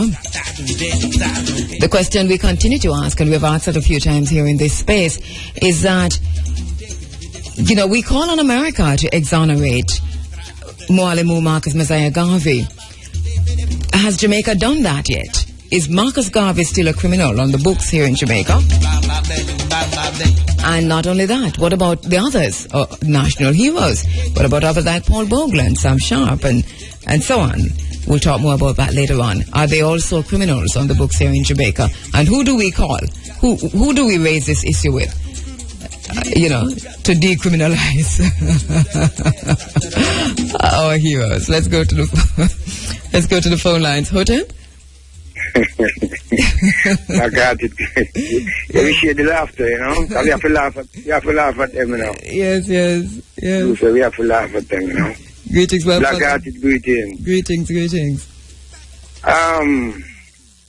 We don't want to go there with the presidency thing, right? You know, the falling down the road. Mm-hmm. One of the worst things happening right now that need more than falling down is what we call ourselves, you know. Is what? It's the names we call ourselves. The names? Yeah, man, West Indian. Okay, names we call ourselves. Okay. Yeah, yes, West Indian. Yes. And, you know, this kind of thing, you know, all over it. We got the pieces, we got the Jamaican, we got the Trinidadian, we got the St. Lucia, we got the this, we got the that, you know. Don't think they need to dash way. Yes, because even and when we talk about, even when you name the streets and you name the parks and you name the airports and so on, even the names we call ourselves, and I agree with you, this idea of West Indian and so on, when we are African people, wherever we are, we're African people. The Chinese, when they move into another country, although in South Africa they are now calling themselves Africans when they want to benefit from loans and investment opportunities and so on. But it is true that when other races move and are living in other territories, they do not claim their identity. Yeah, they do not deny themselves of their race. But we do as a people, over time, and there's some of us who have moved away from disregarding our race or ourselves as black people, as African people. But for the most part, even in the education system, we see this on a daily basis, where if you take the kindergarten books, if you take the basic school books and look at how they're teaching our children about themselves, they have pictures of the Chinese, they have pictures of the African Jamaican, they have pictures of Indians and so on. They identify people by race. The Indian is Indian, the Chinese is Chinese. When they come to our children, African children living in Jamaica, they identify them as Jamaicans. Terrible. And so they themselves in turn are proud to be Jamaicans, identify all their friends as Chinese and Indians and so on, without any kind of anchor in race or racial pride. What do you expect? None at all. It's terrible. It's a very, very serious situation. So while we congratulate the students at the University of Cape Coast in South Africa, the struggle continues. Struggle continues. Thank you, my brother. Victory is certain. Victory is certain. A victorious researcher. Give thanks. Let's take a few more. By the way, is there anyone who can call and give me an idea as to what your understanding is of some of the decisions that came out of President Obama's visit to Jamaica recently and all the meetings, the bilateral meeting, etc.? Hello, Otep. Hi, good morning. Hi, good morning. How are you out there? Hey, how are you doing? Well, I know you have changed your name, but Kheru something. So I don't want to spoil your name. It's Kheru. It's Kheru. 4 letters. K-A-B-U. K-A-B-U. Oh, great. Yes. My name is Safia. That wasn't my original name, and I changed mine to Safia, means clear thinking. Welcome, Safia. I'm very happy to have you with the clear thinking this morning. Go ahead. And some persons have still called me the old name. I answer. It happens, yes. Anyway, first time I'm calling your program. I actually live in New York, but I'm here. But whenever I'm in Jamaica, I listen to the program, and I find it very interesting. I would have loved to attend that Ganja festival in the West the other day. But anyway, transportation is the thing when you're up in Florida. Yeah, oh, good. I just want to say something. In terms of the question that the young man asked the president about stress, it may seem simple, but I think it's a good question. Considering he's the president of the United States of America, the amount of stress that he has to deal with every day. So I think it's in that sense that the young man was asking him, how do you handle it? How do you control it? How do you cope? Remember, there's a Republican Congress that's on his tails. No, I'm not saying it's not a good question, and I'm not saying it's not a good question at all. I think wrong place. Okay. It's not. I don't think we're going to ever get this opportunity again. So for me, it's a wasted moment. Yeah, well, maybe nobody place. gave them a series of questions to ask. So well, that's why I answered, and that is why I said, because I recall in high school when the International Youth Conference was being held. I mean, no, but I went, but how did I go? I was called by, my form teacher in was lower 6, I think, who said, so they've asked us to send 2 students to represent Jamaica at the International Youth Conference, and you have been selected. And then we met again. I was one student, Judy Powell was the other student, and we met. I remember these meetings we had, and we, kind of looked at what are some of the issues. Afghanistan was one. Cuban troops were in Afghanistan. So we had the issues, and we were able to talk them through. They didn't tell us what to say, but we were guided to be critical thinkers, and that when we get there, we could participate at that level. So I'm just saying that there's a time and a place for everything, and I agree and understand what you're saying to a point, but I still think. He was just calling on people randomly, wasn't he? Yes. Another thing also, I he was full of energy. Yes. You know, and I think that was good for Jamaica. And then he visited the Bob Marley Museum. Yes. They say it was a surprise, but nothing is done because Secret Service had to have gone ahead. Yeah, I understand. My understanding is that the museum was on standby. They were told, be prepared for someone. Yes. But not who. You know, another thing I need to say though, I'm a Jamaican born. I was born in the 40s. I went to the United States in 1971, just at the end of the civil rights thing and all of that. But I am so proud. I pinch myself each time to see a black man born in the 60s to be the president of the United States of America in my lifetime. I understand that. So for that much, I am proud. I understand. And on the Marcus Garvey issue, I think it needs to be presented officially for the pardon. Yeah, well, it has been. I know they've had two sets of petitions, and that the president of the United States, Barack Obama, already said that he would not consider it because for some, and he had given the reasons. One of them was that it was too long ago or something to that effect. I think people, nothing is ever too long ago. Right, but I know that was in one of the in why it never happened. Right, black servicemen who served and who weren't honored, they're just been recognized now, and the Tuskegee Airmen, they just but we couldn't understand that ourselves. But I think that was because I reported on it here when he said it. I was one of those persons who signed the petition. But what I want to find out from you though, what are your thoughts on Jamaica petitioning or saying to the United States, exonerate Marcus Garvey when Marcus Garvey is a criminal on the books here in Jamaica? Well, Jamaica perhaps need to act first. You mentioned Paul Bogle and Gordon and all of those persons who fought, and remember some of them were mulattoes and half-whites and well, I didn't mention Gordon. Yeah, I just like to say I never mentioned Gordon in this fair, but anyway. Paul Bogle and Sam Sharp. No? Yes. Right. Okay. So, yeah, I think Jamaica government need to think about that because those are some of the persons who help us to be as liberated as we are in Jamaica. Remember, Jamaica and Haiti were kind of the leaders in that terms of rebellion. So, what can I say? Yeah, thank you so much. Thank you so much, my sister. Thanks so much, Safia, for calling. Thanks, hon. Have a good day. You too.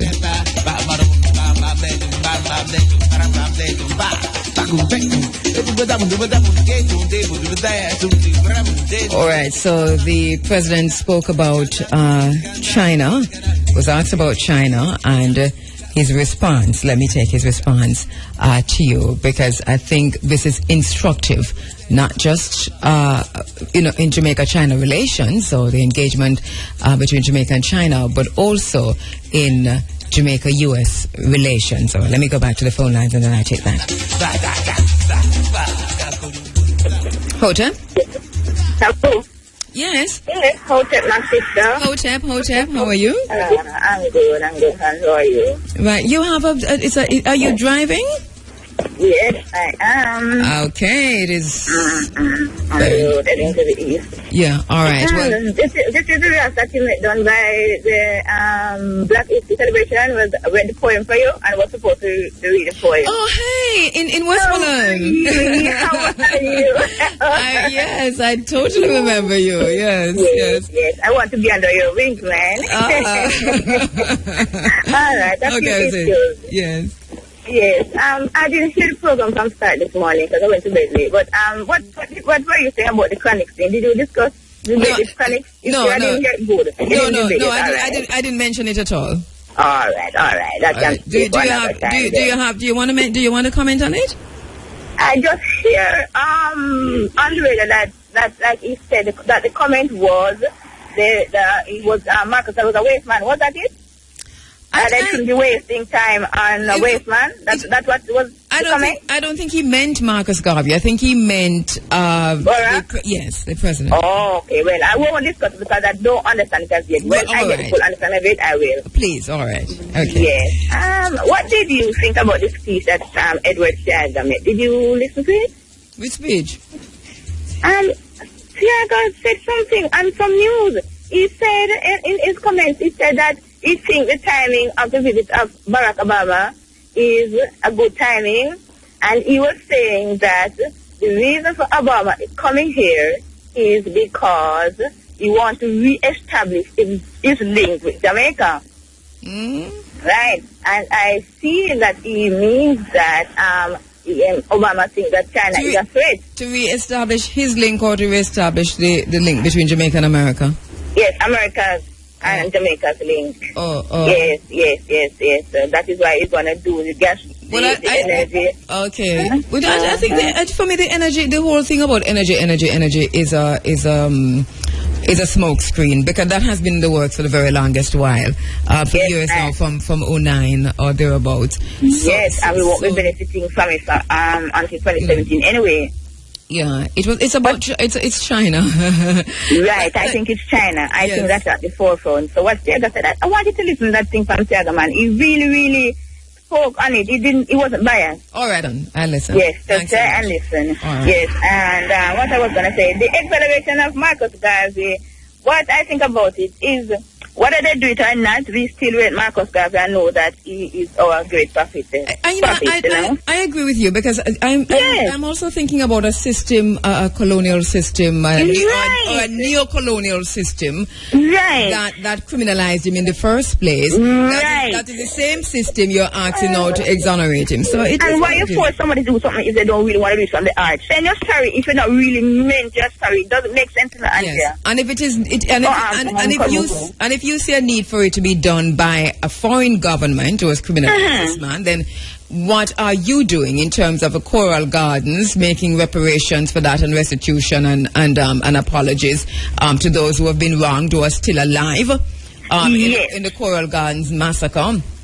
Looking at Paul Bogle and Sam Sharp, and also Mwalimu Marcus Mosiah Garvey. Thank you so much, my sis. Look how imitate Bob Marley, and you never hear them put out and say anything towards the hero that the way people trying to say, all right, put Bob Marley back at you. You never hear even like America, although they wouldn't have anything really to do with it, but there's no interest in even Bob Marley, much less Marcus Garvey, some people never know about. Well, they formed a committee to determine if there should be any more national heroes, and Bob Marley was on the list. Bob Marley was on the list, and he was taken off the list, stricken off the list. Yes. So it's an interesting situation, because nobody don't want him right here, so until somebody want him over, so and it's not just Bob Marley, it is what it is.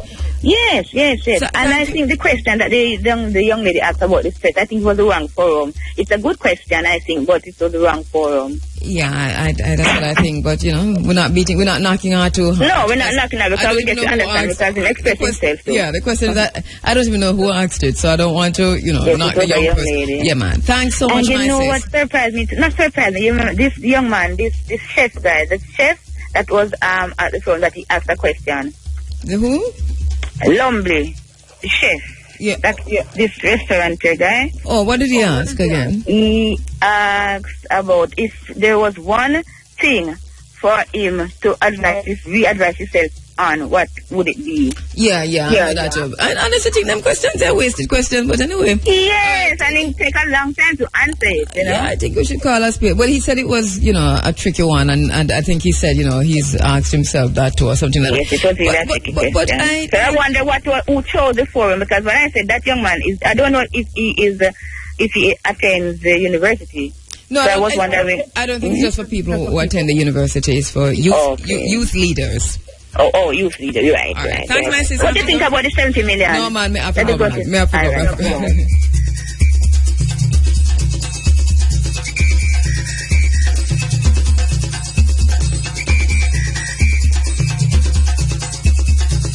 As we continue to take your telephone calls at 974-5079-5051, 5043 and 1-888-991-4152. Happening now, the Clarendon police are investigating the circumstances surrounding the shooting death of a 28-year-old woman allegedly by her 3-year-old son.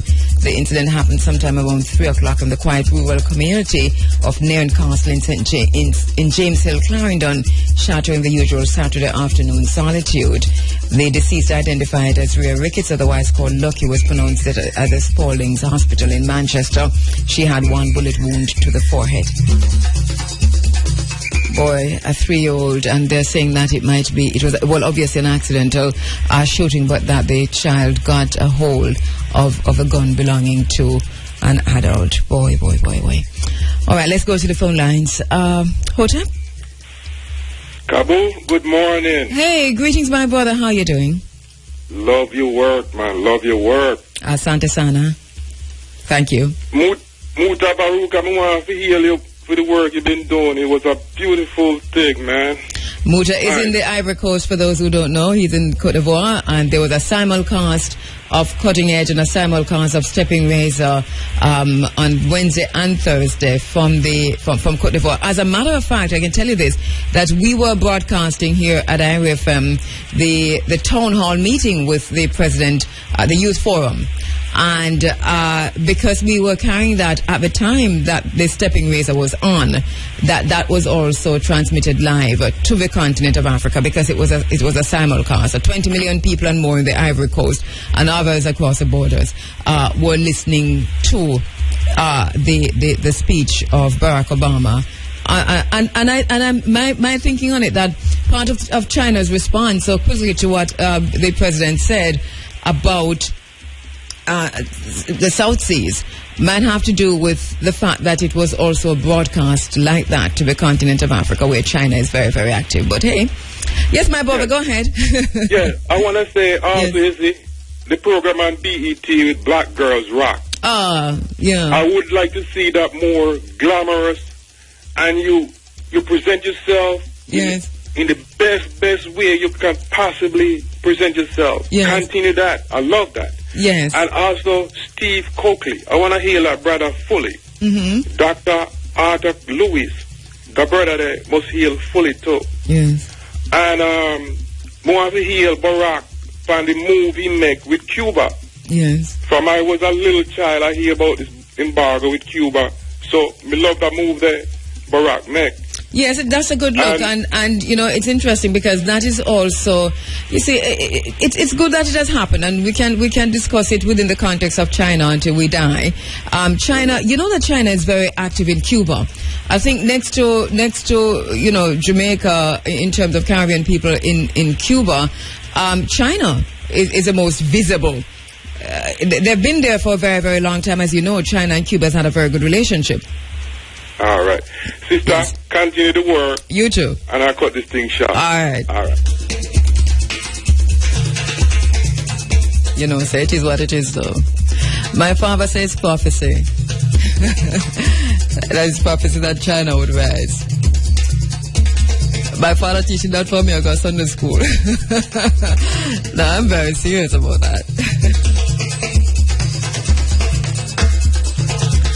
All right, Hotep? Hotep. Greetings, yes? Morning to you, Sister Kabu. How are you doing? I'm good, you know. Yeah. I want to congratulate Miguel Steppa Williams for that question. Yes. He posed to Barack Obama. Yes. On the Youth Forum. That $70 million is basically not much, you know, because it's Caribbean and Latin American countries. So basically, but it's not one, you know. It's not the first time, and I think it's an ongoing thing, you know, within the ambits of the CBSI, and the information is available, you know, if you just go to the State Department, I think the State Department website, and look for CBSI. You'll get a lot of information there in terms of the money that has been doled out over time and how much has been allocated by the U.S. Congress and so on, and for what. Yeah, but just as you said, you know, each country would get around, what, $2-3 million. Basically, Trump change. Yeah, but I don't think you should look on it, so, you know, because, you can't just look on it. I know what you're saying, but it's a lot of money over time. It's not. This is just one tranche. There are many more, and others have gone on before. This is not the first time. This was announced, but it's not the first. Okay. On another item again, the Cess Roads item. Yes. You know, it's good to say that emerging students in South Africa will be the leaders of tomorrow. South Africa can get rid of these sort of people. The symbols of oppression. Right. Look at the park downtown in downtown Kingston, St. William Grand Park. Do we have a bust or a statue of St. William Grant in that park? I don't know. No. We don't? No. We have Bustamante and Norman Manley outside of the park. Really? And what do we have in the park? We have a statue of the Queen's mother. You serious? Check it, Cabo. Which Queen mother? I think it's the Queen mothers or some. Basically, we do have a statue of St. William Grant in his own park. Look here, I'm stuttering now. Well, you see, and we have Columbus statue, around the place too, and we have, around the place too, and we have the roundabout in Anatobe engraving their name. What again? Name after the EU, the architect of our demise on the continent of Africa. When you don't know your history, you're bound to repeat it, and not only that, you'll end up worshipping your enslaver. And I think it's a deliberate thing to not teach history in school, but also part of the miseducation is to teach European history and put emphasis on that and provide scholarships for that over African history. Thank you, my brother. And the question of reparations again. I see we're taking money from the European Union, left, right, and centre. No, that's why that's why we name. But by the time this reparation things come around, yes, they are going to say, "But look at the amount of money that we gave you." But they have said that already. But they have said that. And what have we done with it as a country? Yeah, they have said that. Huh? We owe trillions of dollars. What do we have to show for this $1 trillion debt? So debt write-off is part of the 10-point plan, I think, for reparations. If I'm not lying, I think so. But it's just a small part. It's complex. It's multiple dimensional. We'll revisit it shortly. Yeah, man. Check out that thing there, the St. William Grant thing. Somebody please check it out and tell me. Yeah, man. Yeah, thank you so much. Okay.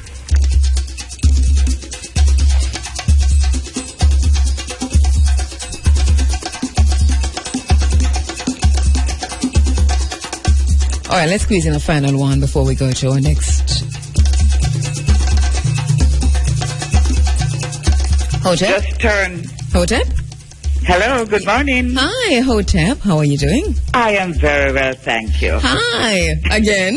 Yes, long time, Taboo. Yes, we need to reconnect. Yes. We need to reconnect. But on a serious note now with this thing with Barack's real visit, yes, I just want Jamaicans to know that Jamaica commands a very strategic position. And I think it goes far back to us 1655 when it was taken from the Spaniards. And I believe that the real reason why President Obama was in Jamaica is because any nation which to my mind has possession of Jamaica would also have control of the Caribbean and Central American trade routes. Now, if this is the case, you can understand why the USA would not necessarily want China to have a Guantanamo Bay next door to it. By that I mean the USA owns a part of Cuba, which we know as Guantanamo Bay. Mm-hmm. And if China were to have a piece of Jamaica for itself, which would be the Goat Islands that they so badly want, this is the real reason for it. Mm-hmm. So the Chinese, to my mind, they use trickery. A big word for it is subterfuge, where they know that most people, especially the black people of the world, are in such a terrible identity crisis. They don't know themselves, and therefore they will accept anything and stoop and kowtow and bow to anything that presents itself as giving them bling. Mm-hmm. And I believe that this is the real reason for the president being here. we already know about energy and all the other things they talk about, but it is really political hegemony. Yeah, it's all about colonial settlement, and China is very active in the Caribbean waters now. Mm-hmm. Also, we see what's happening on the continent of Africa, and the trip to Jamaica that the president of the U.S. has made, he's done similar trips to the continent of Africa on the heels of China. So we understand that. And he was asked about whether or not there was a Cold War. There is a Cold War developing, especially around the South China Seas, because you see how quick China jumped on that comment made by the president regarding China's activities in the South China Seas, because China has been saying for a very long time that they are seeing activities in the South China Seas where everything is turned towards them military-wise in terms of American militarism. And so there's a militarization of the South China Seas, there's a militarization of the continent of Africa, and there's a militarization of the Caribbean waters. It's just people, superpowers flexing their muscles, but the end result of that is that somebody's going to get squeezed. And it's right. Black people is in the middle. And we're the ones that are going to get squeezed, because we don't really know who we are, and therefore anybody who comes that can, let me put it this way, who has I want to be very careful here. Yes. In other words, he who pays the piper is going to pay, is going to call the tune. Yeah, man, and in Jamaica's case, I'm going to talk it as it is. We so licky that anybody that carries the right amount of bling bling, we jump on their bandwagon. And America now is trying to see if they can compete as best as they can to make themselves even more attractive to us than the Chinese. Well, I think our mandate now is to ensure that, considering that we are appearing so important in this relationship, this engagement between China and the U.S., regardless of what you call it, cold or hot war, lukewarm, that we obviously then can leverage our relationships, our engagement with both. Yes. Whether or not we do that is up to us. But I have to run, Val. Thank you so much. Yes, and as I said, we will speak again. All right, thanks. Yes, bye-bye now. Gonna take a quick break and we come back to much more inside of the Africa Forum. Now, 3 minutes after 8 o'clock, you're inside of the Africa Forum. It is Running African. All right, we are now going to go into the next segment of our program. Thank you so much for calling. Appreciated that, the interaction. We do have some interaction also, a whole lot, on the social media. If we're able to, we will read some of those later on in the program. All right. The President of the United States was in Jamaica recently, as you know. And as I reach for my notes, we apologize for that dead air. Okay. So the U.S. President, Barack Obama, says U.S. government policy on ganja will not change in the near future, and that the view that ganja can become an industry to help in poverty in the Caribbean may be a fallacy. No, that's interesting. And this was in response to a question from Miguel Steppa Williams. We're going to listen first of all to what the president say, and then we go to the phone lines to speak with Steppa about his understanding of the president's response. Greetings, Mr. President. How are you? More life and blessings on you and your family. What's your name? My name is Miguel Williams, but you can call I and I Steppa. Steppa. Yeah, man. That is quite sufficient. Yeah, man. My question has to do and surrounds U.S. policy as it regards the legalization, the decriminalization of marijuana. How did I anticipate this question? Man. Yeah, man. And it's yeah, man. How did I guess this question? Yes, and Mr. President, it really comes on the foreground of we face economic challenges with the IMF, etc. And we find realistically that the hemp industry, the marijuana industry, provides a highly feasible alternative to rise up out of poverty. So I'm wanting to overstand and to understand how U.S. is visioning, how would you see Jamaica pushing forward on a decriminalization, legalization emphasis on the hemp industry? Give thanks.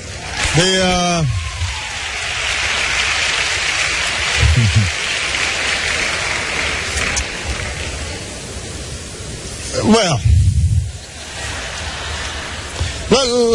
let me, I do want to separate out what are serious issues in the United States and then how that relates to our foreign policy and our interactions with the region.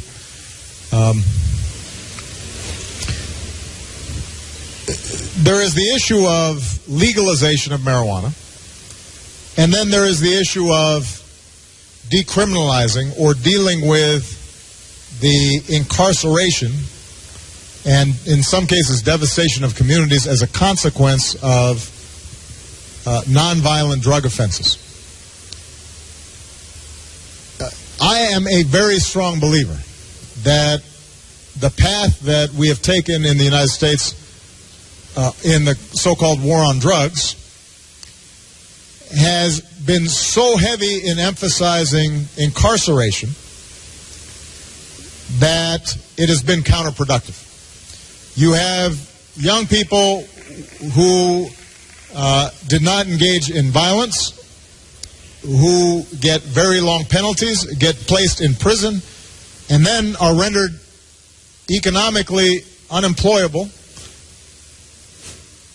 are almost pushed into then the underground economy, learn crime more effectively in prison. Families are devastated.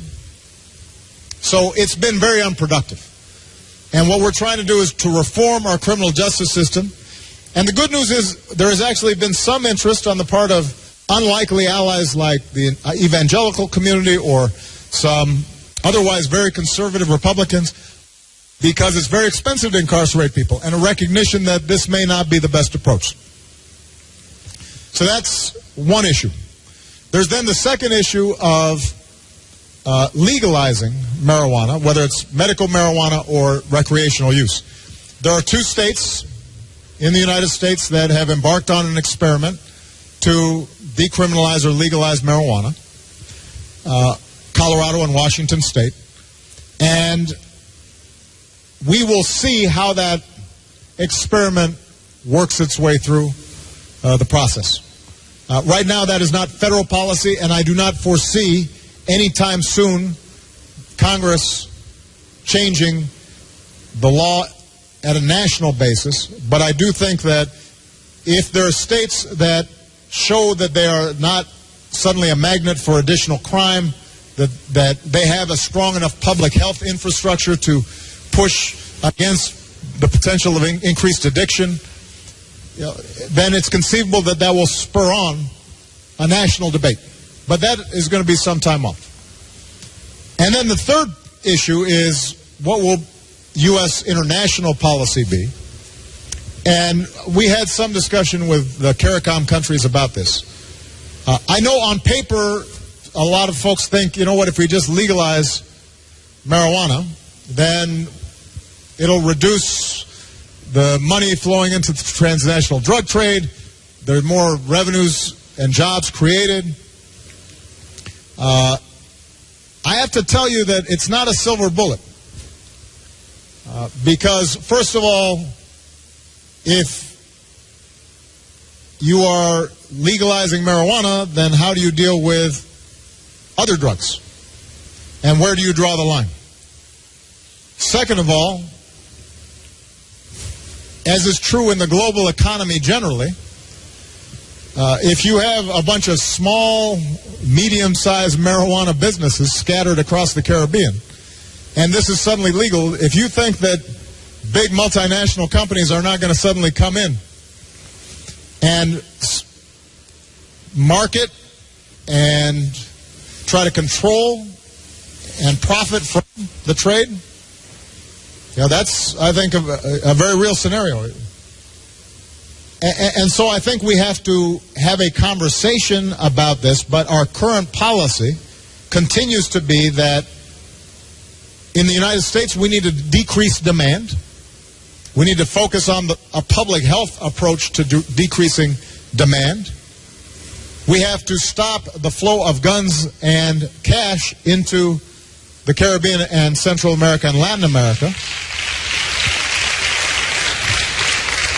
And at the same time, I think the Caribbean, Latin America, Central America have to cooperate with us to try to shrink the power of the transnational drug organizations that are vicious and hugely destructive. And if we combine a public health perspective, a focus on not simply throwing every low-level person with possession into prison, but trying to get them treatment, we combine that with economic development and alternative opportunities for youth, then I think we can strike the right balance. It may not, comport with completely with your vision for the future, but I think that we could certainly have a smarter approach to it than we currently do. Got time for one more question? One more question.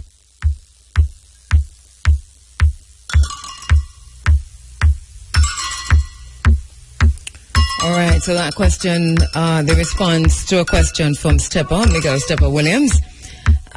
Miguel Williams, Steppa is a lecturer, teacher. He's a PhD candidate in cultural studies at the University of the West Indies.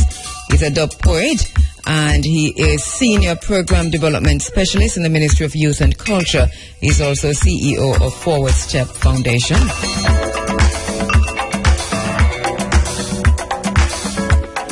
Steppa joins me on the phone lines. Good morning, Steppa. Greetings and love, Kabu. Greetings, Hotep, my brother. Great question to the president. First thing that hit me though, if you were given a chance to ask a follow-up question, what would it be? Well, I believe the follow-up question would surround really re-emphasizing the actual fact hemp as an industrial reality is happening in America. It is reaching a lot of profits. Mm-hmm. So what is the difference with having two states in America exploring, relaxing the laws, as against having two parishes in Jamaica begin that journey as well? And are you making the distinction between hemp and ganja? Yeah, man, because what I realized with even the president's response, it was centered heavily around trying to look at medical and recreational, a kind of social effect. But the answer was less at the end of the industrial aspect of it. When I asked the question, I realized that the audience would have laughed a bit and giggled. And he himself would have smiled, I don't mind the smiling and the laughing. Yes. But I would have hurriedly tried to say to him and bet this off because... Which you did.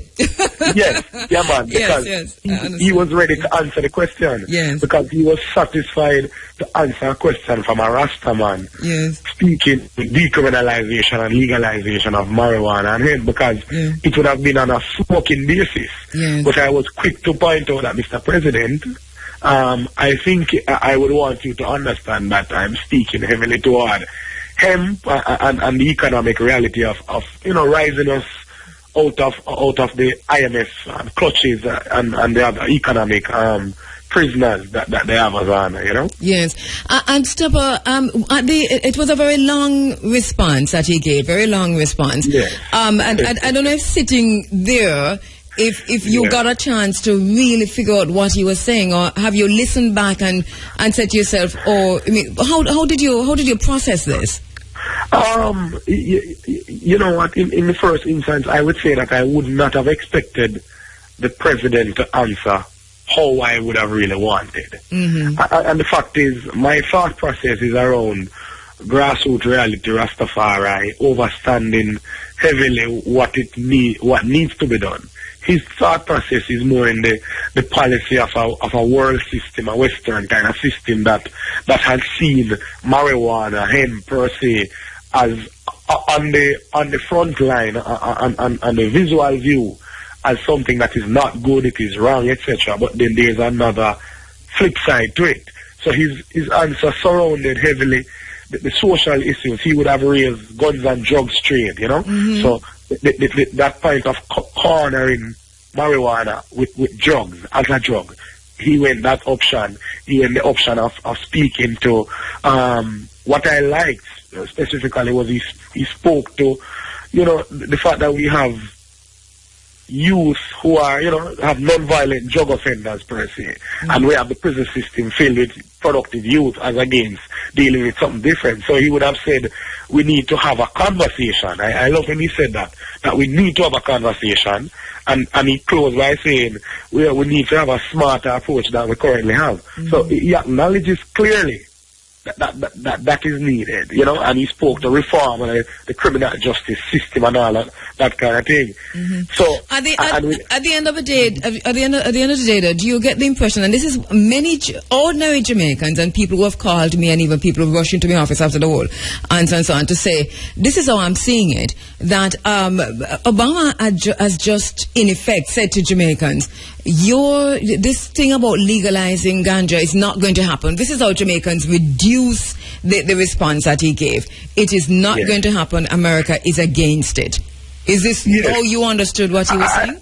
Yeah, man. I believe he says he would have meant in some way that it is not going to happen because America is not ready for it to happen. Mm-hmm. We are now exploring the option of cornering the market the best way possible. So until we do that, you have to just continue doing what you're doing. Mm-hmm. Steppa, your turn for laughing. Yeah. Well, one thing I think it was a brilliant question, and I think it was, you know, we're happy that it was asked because this is the first time that we have had the president responding directly to a question about legalization of ganja in Jamaica. Yes. We have had other officials around, you know, whether it's the State Department or so on, making comments about what they think, you know, how Jamaica should go or not go. But here now we have the president. This represents the highest level that you can possibly go. Have you considered what this means? And I know that you've been looking at this closely for discussions and movements in Jamaica toward legalization of ganja? Yeah, you know, when this thing happened and the question, because I was in there and I didn't even think when I was there, I thought to myself that, you know what, you know, with all the hands going up and all the questions being asked, I'm saying, I just doubt that he really even wants to look at I to ask a question, you know? Mm-hmm. And he asked the question and he gives plans, you know? And mm-hmm. I mean, a lot of people have been calling and talking about it. And when I look at it really, you know, it is, what I'm happy for is that it was raised, because what I realized for the past couple of days is that it is really the people's question, you know. Yeah. It is one of those questions that it is not my question. It is not a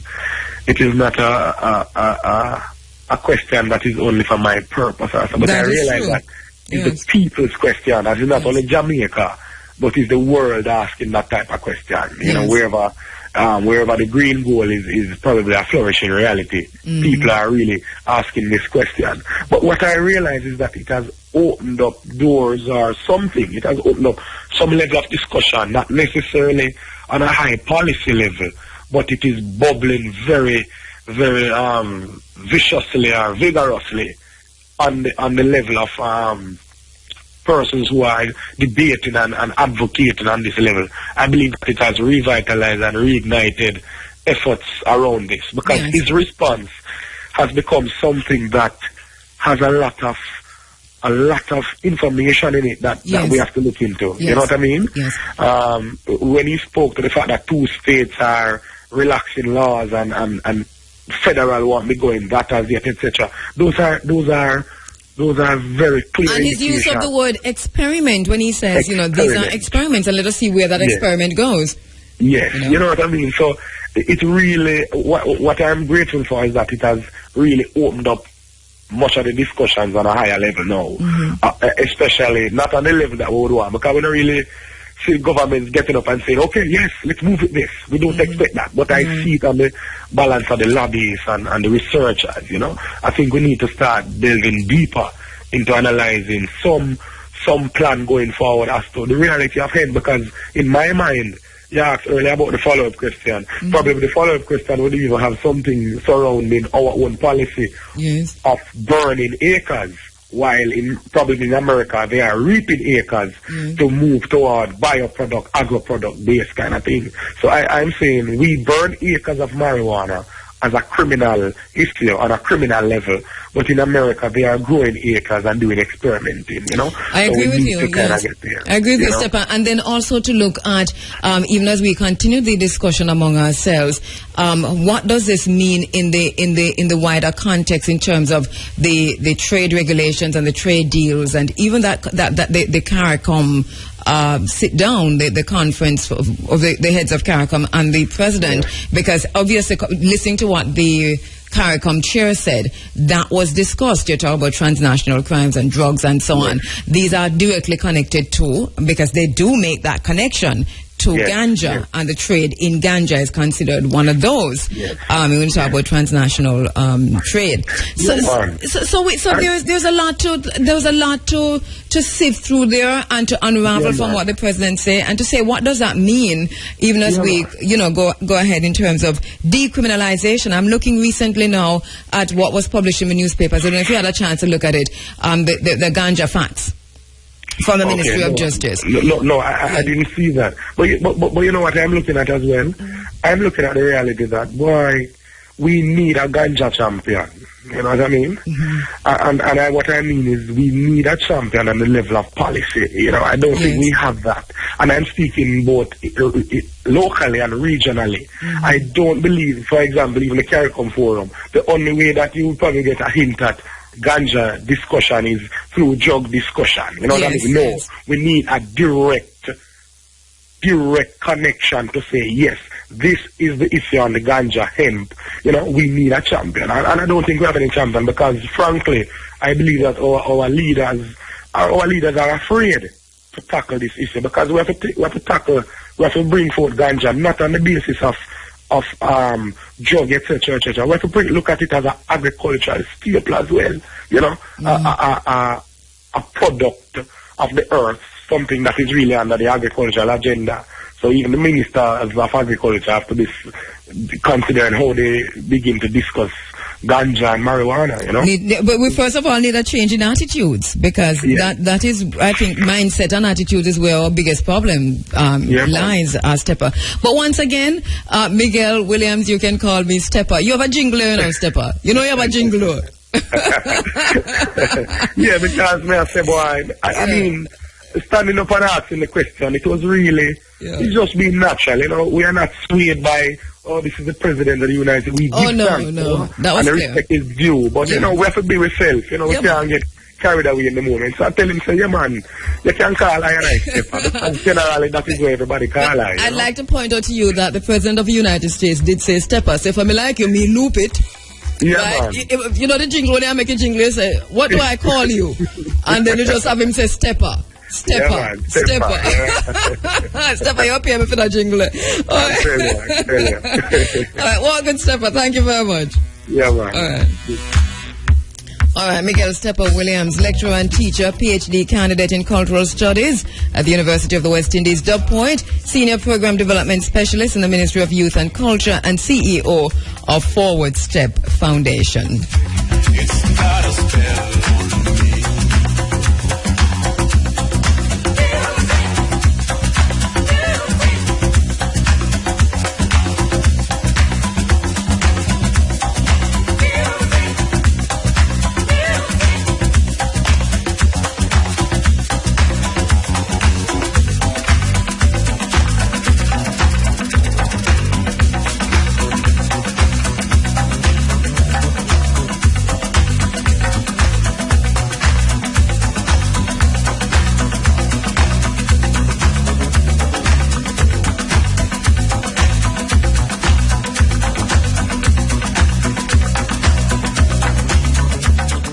right, I think we do have a responsibility, all of us, to look closely at, first of all, the fact sheet, which sets out the main changes that have been made to the Dangerous Drugs Act.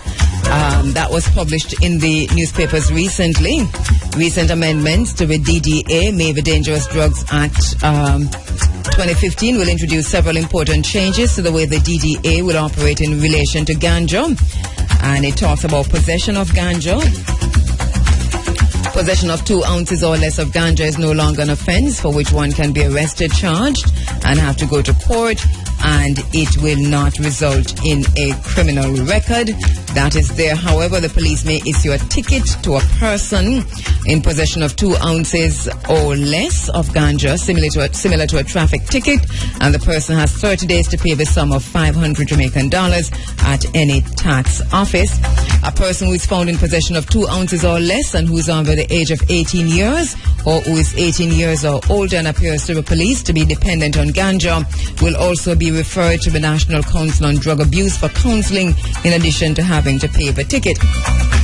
The immediate problem that we see with this is that who is going to determine who look like them addicted to ganja?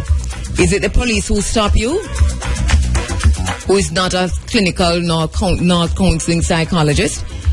Who is going to determine that if you stop somebody, the person look like they're dependent on ganja? Who is going to make that call? That is a question I want to make, and to me that's a very, very serious one. It also says it remains a criminal offense to be in possession of 2 ounces of ganja, and offenders can be arrested, charged, tried in court, and if found guilty, sentenced to a fine or to imprisonment or both. The conviction will also be recorded on that person's criminal record. It remains a criminal offense to be in possession of over 2 ounces of ganja. It remains a criminal offense to be in possession of over 2 ounces of ganja. And offenders can be arrested, charged, tried in court, and if found guilty, sentenced to a fine or to imprisonment or both. The conviction will also be recorded on that person's criminal record. And possession of ganja for religious purposes as a sacrament in adherence to the Rastafarian faith. They talk about that. Possession of ganja for medical or therapeutic purposes as recommended or prescribed by a registered medical doctor or health practitioner or class of practitioners approved by the Ministry of Health. Possession of ganja for purposes of scientific research that is conducted by an accredited tertiary institution. So these are the rules against possession of ganja do not apply to those that I just called out. The religious purposes or sacrament, medical or therapeutic, scientific research. So lots of calls will be made. Licensing authorities are part of the whole thing. Smoking of ganja in public place or within 5 meters of a public place is prohibited in a manner similar to cigarettes. There's so much more. I'm going to encourage you to get a hold of these rules published by, they were in the newspapers recently, came from the Ministry of Justice.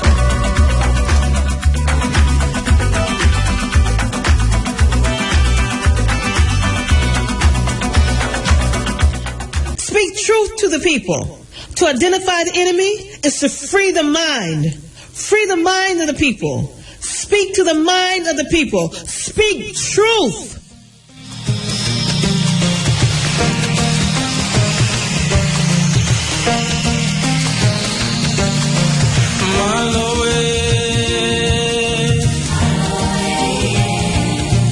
All right, the Norman Manley Law School will be presenting the Norman Manley Lecture, and that will be happening on Wednesday, April 15 at 7 p.m.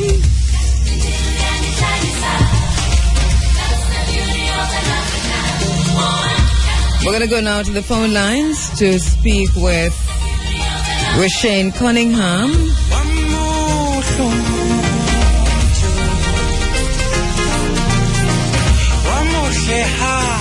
We're going to the phone lines to speak with Rashane Cunningham, who is the co-chair of the Norman Manley Law School Lecture Committee. with the annual Norman Manley Law School lecture.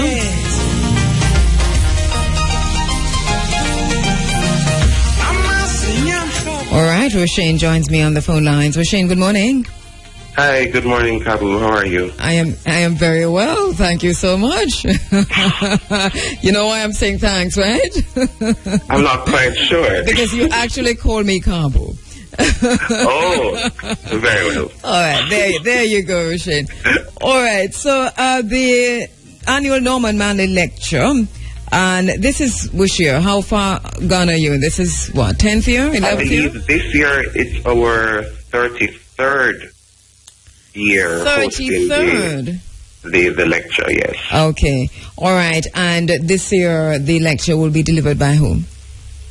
This year's lecture will be delivered by Lord Anthony Gifford, Queen's Counsel, and he's also a member of the National Reparations Commission. Mm-hmm. The lecture is also being sponsored by Taste Fund as well as the National Reparations Commission, and the committee members, when we decided on the topic for this year, we had several issues as to what would be the final topic. We went through reparations, we went through the legalization of marijuana, and I heard your program earlier this morning, and so we were trying to see which of these topics would be best suitable. We, however, came down on the side of reparations, and there is a lot that has been done with respect to reparations and the National Commission. There's also a lot that is being said about marijuana, but I believe the issue of the marijuana is more popular. You know, a lot of persons hear more about it than the issue of reparations. And then there are many skeptics when it comes on to reparations. Why should we pursue reparations now, after over more than 200 years after the abolition of slavery? And there are also many, exactly, and there are many who do not understand still, even though, you know, there have been quite a bit of media attention given to it. I suppose many still do not understand what we mean when we talk about reparations, what that includes and so on. So I suppose the lecture will go there, but what is it? What's the title of the lecture? What's the topic? The broad theme is reparations, and the title is Reparatory Justice, Remitting the Accounts of the Past. Okay, and this, of course, to be delivered by Anthony Gifford. And tell us where and when? It's going to be held at the Norman Manley Law School, the Aubrey Fraser Lecture Theatre, on Wednesday, that is this week, Wednesday, beginning at 7 p.m.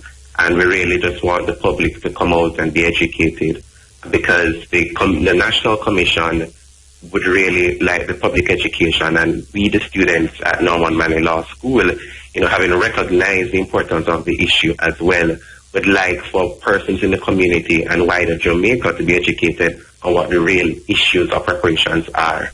Okay, so once again, this is at the Norman Manley Law School at which lecture theatre?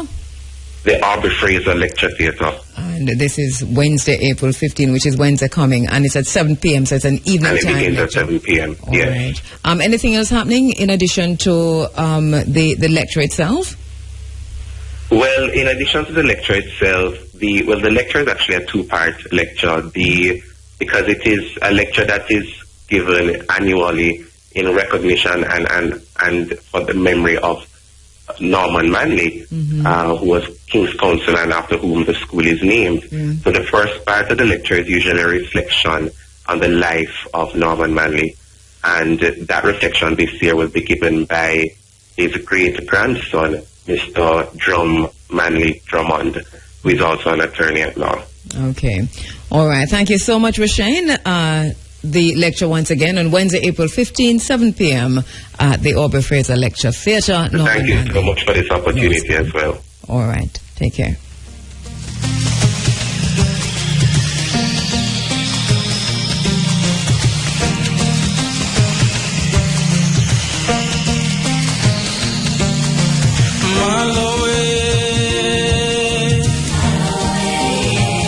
You know, I do believe that the Taki lecture, the Chief Taki lecture is also this week, Wednesday. It is the 15th at the Port Maria Parish Library. We could get someone to talk to us about that quickly. 8:42, just 3 minutes away from the local and international headlines and Ira FM's Sunday Sports Diary. Thank you so much for your comments on the social media. Wonder how, Shane, if we can read a few before you start reading. Well, let's see. Let's see.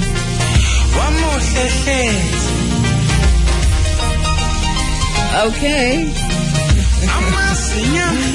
Wordsworth Gentles on Twitter, thank you so much for your comments. On the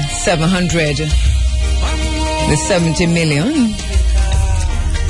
Selector Princess, thank you so much, as usual. Going to be trying to get your comments in later because there are quite a few.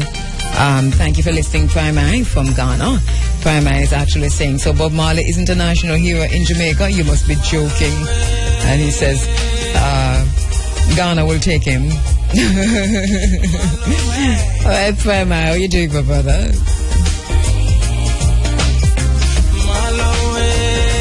Yashika Yasantua, thank you so much, my sister.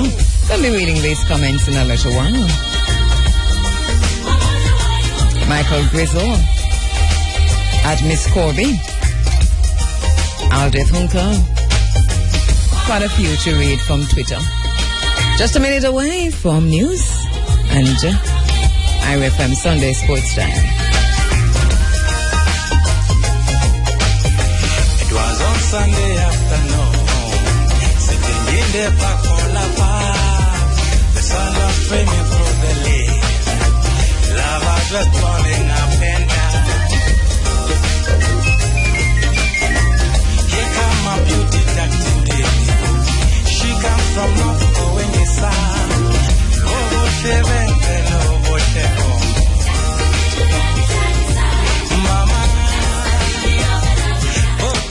Time on IRFM 8:45. Time now for the local and international headlines. Good morning. I am Hal Shane Burke with the local and international headlines. The Clarendon police are investigating the shooting death of a 28-year-old woman allegedly by her 3-year-old son yesterday. The dead woman has been identified as Ria Ricketts of James Hill in Clarendon. Reports at about 3 in the afternoon, the 3-year-old somehow got a hold of the gun that was owned by his father. It's still not clear how the child got hold of the gun and shot his mother in the head. The father is said to be a lawman attached to the St. Catherine police. One of 2 teenagers who were listed as wanted in connection with separate gun murders in central Kingston was arrested yesterday. The teen, 17-year-old Vashni Green, who was named as wanted by the Kingston Central Police for the murder of an 11-month-old baby in the area and the wounding of another last week, was nabbed in an operation yesterday. Police said joint operation between the Kingston Central and North St. Andrew led to the capture of the teen. He was wanted in connection with the murder of 11-month-old Omar Lindo of Charles Street. The teenager is said to be questioned and is expected to be charged this week. Meantime, 18-year-old Theonardo Dawkins, otherwise called Nani, of McQuinney Street, is still at large. He is wanted for questioning. He is wanted for the murder of Ryan White along High Holborn Street sometime after 1 p.m. on Tuesday, April 7. Detectives attached to the fraud squad arrested and charged a woman for embezzlement under the Larceny Act on Friday. She is 38-year-old Janiel Everett, an underwriter of Biscayne Circle Passage 40 in St. Catherine. Reports that on Friday, August 8, Everett, who was employed to an insurance agency, was allegedly given a sum of $30,000 by a customer to add to insurance account. An audit of the accounts were carried out when it was observed that the customer's insurance premium, which was valued at $84,000, only had $16,000 reflected on the system. With President of the United States Barack Obama endorsing Jamaica's economic reform program, Finance Minister Dr. Peter Phillips says there will be positive spin-off from the President's support. Dr. Phillips says the program caught the attention of the world and they recognize that the country is serious about having a better future. The economic reform program has as its major objective the reduction of our public debt in order to achieve sustained economic growth. In an interview, Dr. Phillips said the backing of the president would facilitate more investments in the country. In news overseas, a student has died and more than 100 were hurt in a stampede which followed the explosion of an electricity transformer at a Kenyan university. Residents of Nairobi University's Kheru campus mistook the blast for a terrorist attack and jumped out of a hostel windows early on Sunday morning. Tensions are high among students after an Islamist attack on a Kenyan college 10 days ago, which left 148 people dead. Finally, U.S. President Barack Obama has said his meeting with Cuban President Raul Castro will help both countries turn the page after decades of hostility. He described the meeting on the fringes of the Summit of the Americas in Panama as candid and fruitful. Mr. Obama said that the former foes would continue to have differences but could advance mutual interests. And those are the local and international headlines. News next at 11:45. You can go online to ifm.net to view some of the stories. From the IFM Newsroom, I'm Hal Shane Burke. All right, we're back with you inside of the Africa Forum, Running African, and you've heard by now that Jamaica's Prime Minister, Portia Simpson-Miller, has asked President Barack Obama on Thursday to exonerate Mwalimu Marcus Messiah Garvey, who was convicted in the U.S. of mail fraud in the 1920s, and of course is still a prominent historic figure on the island of Jamaica, national hero. Mrs. Simpson-Miller said she told Mr. Obama that it is a deep desire of the government and people of Jamaica to have Garvey exonerated of a conviction that got him deported back to his Jamaican homeland in 1927. She said, I asked the president to consider the matter and to offer any support within his authority during his tenure in the White House and beyond. All right, we're joined on the phone lines by my very good friend and friend to the program, Mr. Tom Tavares Finson, who... Morning, Tabo, how are you doing? Good morning. Thank you so much for joining me. It's always a pleasure to be on the show. Do appreciate that. We want to talk a little bit, Tom, about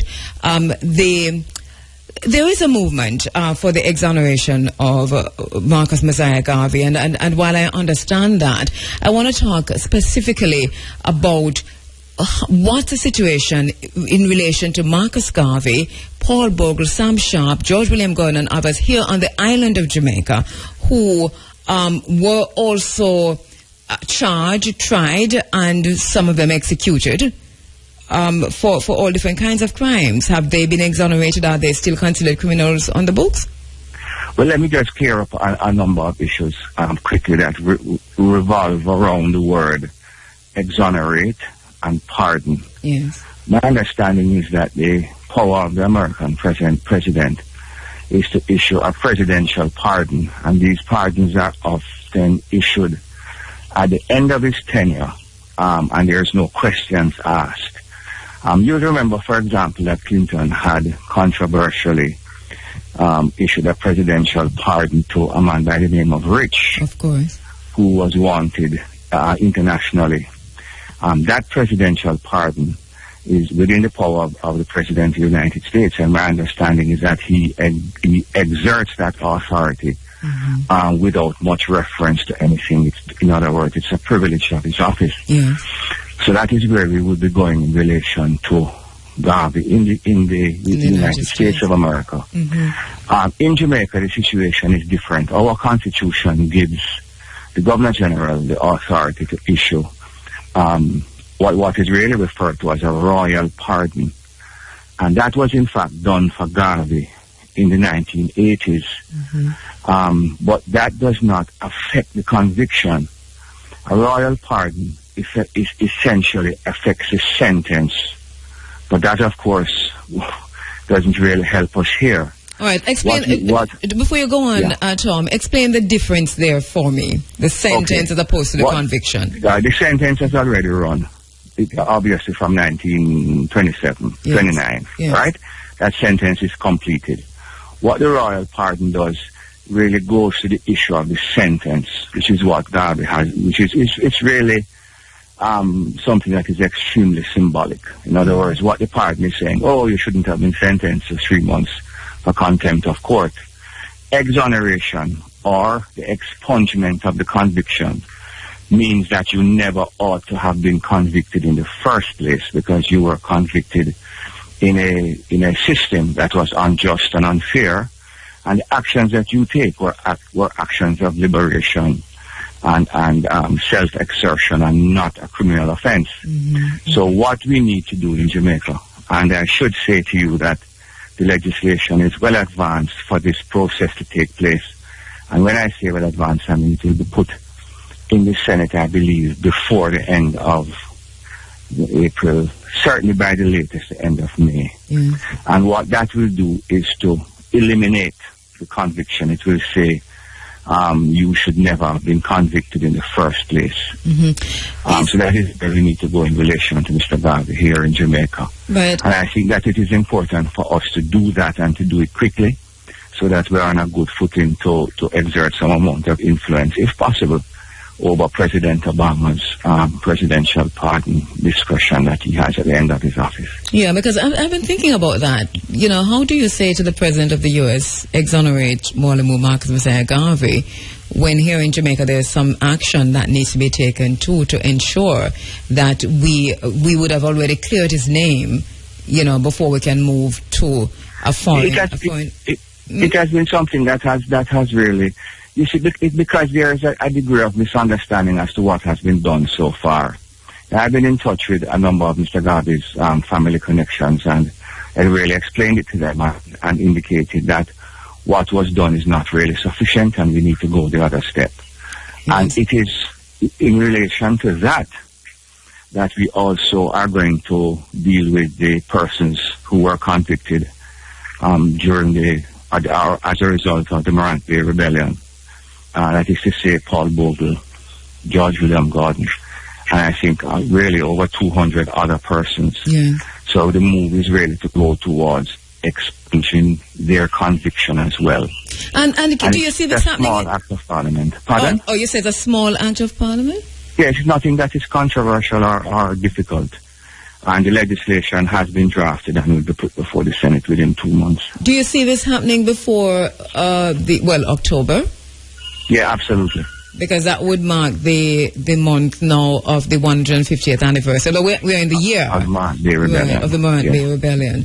And what is very interesting, you know, is that there is material is there. In other words, we have the names of the persons, the majority of them, both for Sam Sharp, what is referred to as the Christmas or the Baptist Rebellion. We have the information for that, and we have the information, of course, for the Morant Bay Rebellion. So Tom, these freedom fighters were national heroes. How are they then? What is said about them on the books? Are they known as what? Well, look here. Technically speaking, there would be persons who were convicted of criminal offences. Whether the criminal offence is riot or rebellion or murder or whatever it is. And I don't think that it should be a situation. Since we have the power to clear it, I don't see why we shouldn't. And, you know, I was reading fairly recent where the English authorities went and exonerated a number of their soldiers who were involved in various atrocities during the colonial rule of the United Kingdom or England, specifically some persons who were convicted in India for killing some persons during a mutiny. And they just get up one morning and go to Parliament and say, okay, although we convicted and hung some of them, they really weren't guilty of anything, so we're going to exonerate them. And, you know, we need to just take a book out of persons, take a page out of persons' books who go about writing their own story and not allowing other people to write the stories for us. You know, we need to recognize that it is within our power to say that these persons were freedom fighters and not criminals, and we can do it, and we ought to do it, and we will do it. And I think it is really very easy to point fingers at others, you know, to say that you must do this, you must do that, when in our own backyard we have stuff to do. I'm thinking also, Tom, and tell me if I'm way off base here, in terms of even the Coral Gardens situation, that there's something to be done there, isn't there? There's some acknowledgement. Yeah, during the time, I think about maybe it was 2 years ago when I had called for a commission of inquiry into the West Kingston incursion. and coincidentally had called for international persons to sit on that commission, and in fact we do have a Bayesian on it. At the same time, I called for some inquiry into what happened in Coral Gardens, because these things remain as stains on our national fabric. And when you have a significant section of the society who continues to feel aggrieved, then it's a very difficult process to really get the society together, get everyone together, get everybody on the same page so that we can move forward as a country. When you have a stain on the national fabric, it is impossible to weave a fabric that is acceptable to everyone, because there will remain a significant portion of the population that feels aggrieved. Coral Gardens, I think, needs... I was reading recently where I think that a number of the policemen who were involved in the incident are still alive and were saying their part of the story. Yeah. I think it's necessary for everybody's story to come so that the country can look at it, and not necessarily with a view for recrimination, but for what the Americans call closure. I agree, yes. I agree that is necessary. In terms of Paul Bogle, Mwalimu Marcus Mosiah Garvey, Sam Sharp, and the others that we're talking about this morning, are there any obstacles? Is it just a process that's going to take some time? Are you challenged on this? It's a process going to take some time, but there are no obstacles to it. Okay. Varian Shepherd was very, very helpful and has been over the years, and also Clinton Black in terms of getting some of the information together. And it was Varian, in fact, who gave me the list of persons who were convicted. Now, the list of persons who were convicted in both instances will be attached to the legislation, really for very symbolic reasons. It's not necessary, and you could just broad brush the pardon, but took the decision to actually put the names of the persons there because it's very symbolic. And I was talking to persons from St. James, from the town where Sharp originated, and it's something that is it runs very deep in their community. Yes. And I think I don't have to say that about Morant Bay because that's given. But I think it's very important for us because these things are stains on our fabric, and it will hamper our development if we don't use them. Exactly. Thank you so much, Mr. Tom Tavares Fenson, defense lawyer, and I'm saying defense lawyer because we expect to see you defending somebody too, but we're not saying anything. do you know, I saw, in fact, I was looking at some things yesterday and saw a broadsheet, is how they refer to it as, of prominent Jamaicans. Well, it would have been middle class, brown, white, black Jamaicans who had written a defense of George William Gordon and sent it, I guess, to the Parliament, encouraging them to prosecute here. But I noticed that I have not seen any similar document in relation to Paul Bogle. Okay.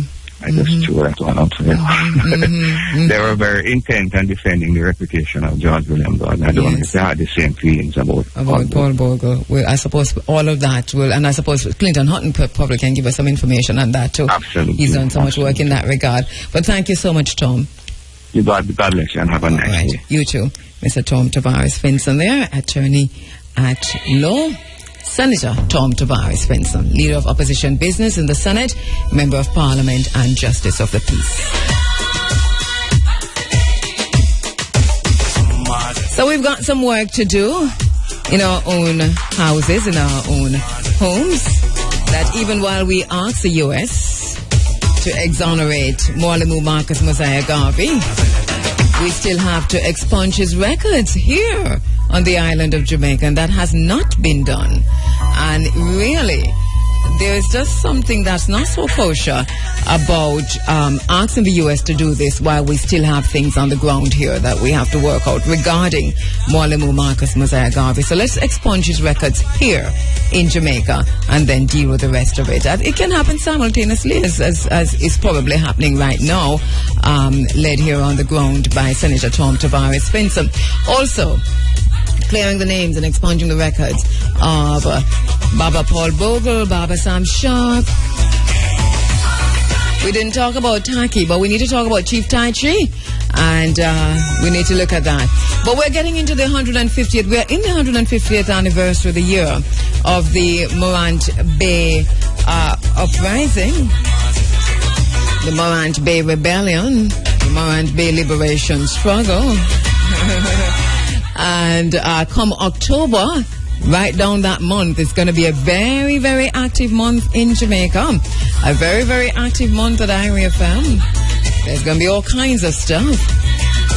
Along with Professor Vereen Shepherd, Jamoki, and so many others. The plans are in motion.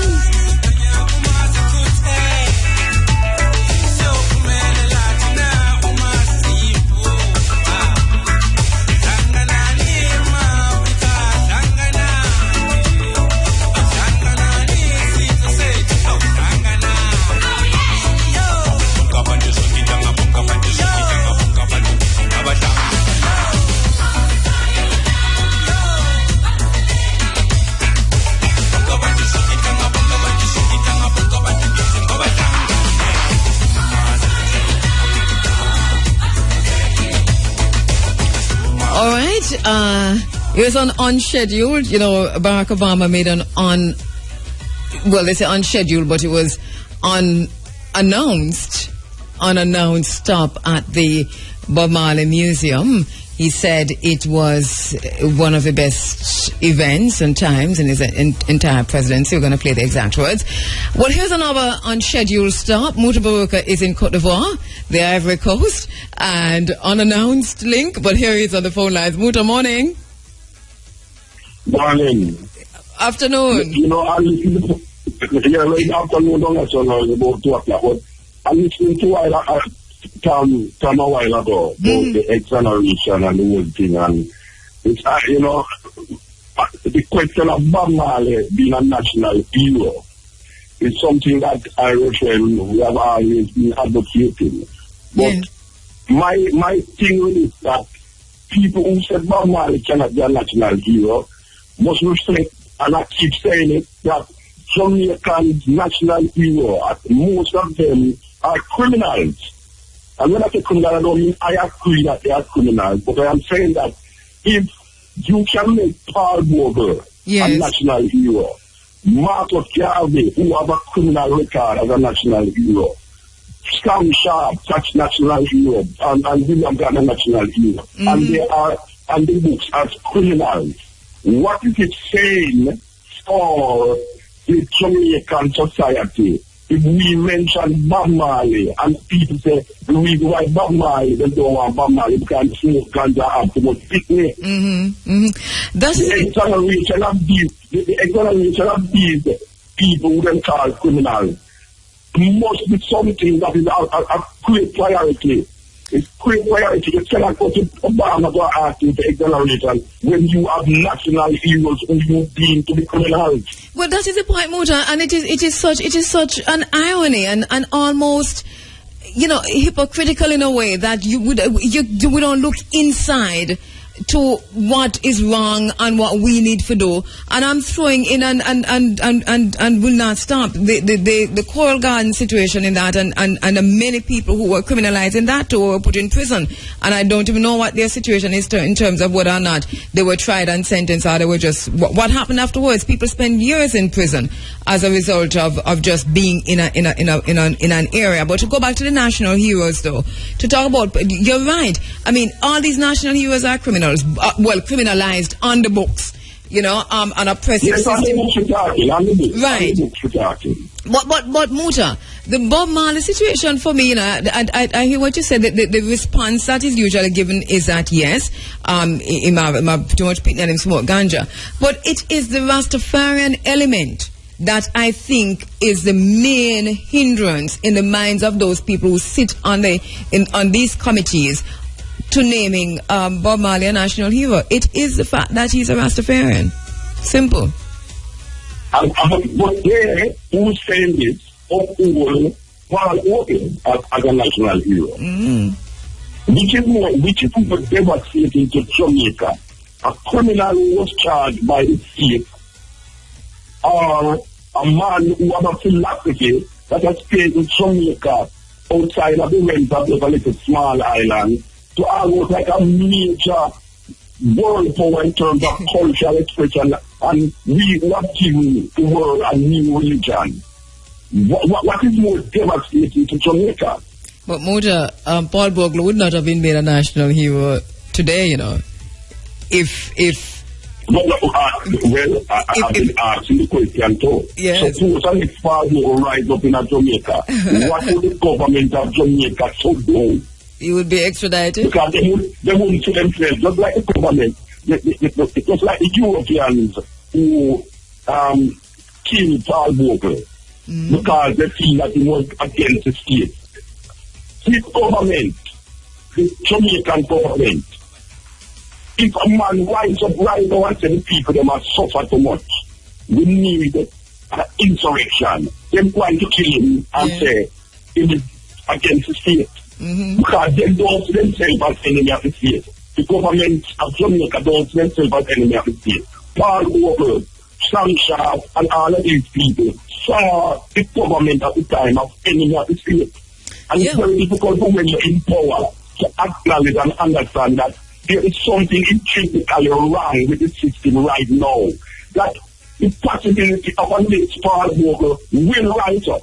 Liberators are liberators because of the system, right? So the system that is in place is not going to reward the freedom fighter, the liberator, for fighting against a system. Yes. You see? So obviously. And a conundrum we face. But Moja, how is the Ivory Coast, Côte d'Ivoire? Oh gosh, man, sweet, man, sweet. I mean, if you want to hear reggae in all its glory, man, all the bands on the stage were reggae. Most of them were Africans. Yeah. Upon the continent, from Ethiopia, Côte d'Ivoire, Guinea, you name it. And trust me, man, reggae in Africa is alive and well. 4 days of non-stop reggae music by reggae artists from Africa and Jamaica. I mean, if you listen to the artists, man, it's amazing, man. It's amazing. It's amazing what is happening. And it shows well, I mean, set up. As I said, I think I mentioned it before. It's like the Chilani Stadium without the walls.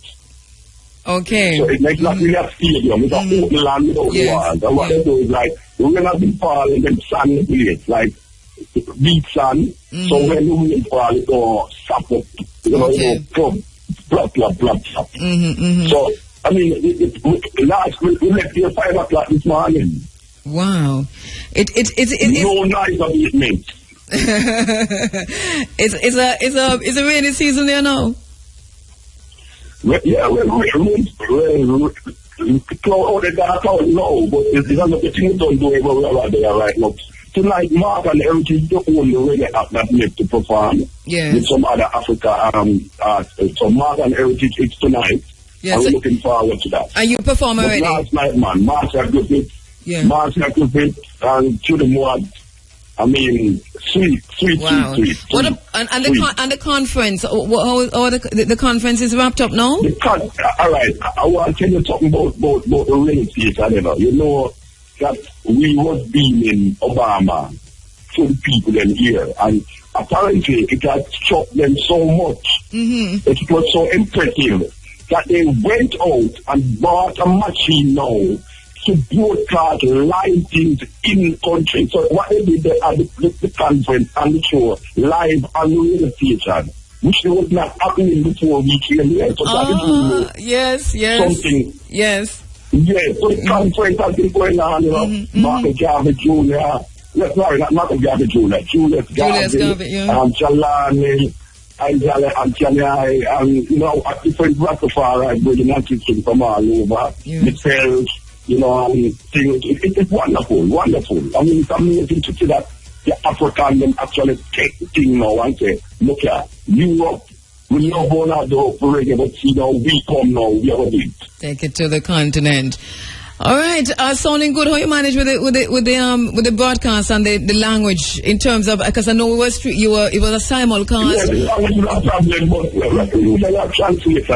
language is a problem because even my security and driver, you know, every time we have got someone who has big sign thing that sign, you know. What Muta, me know, so you... But me know you talk French. Me know you talk French. What happened? No, I don't talk French, because you have a little thing. You have a little French.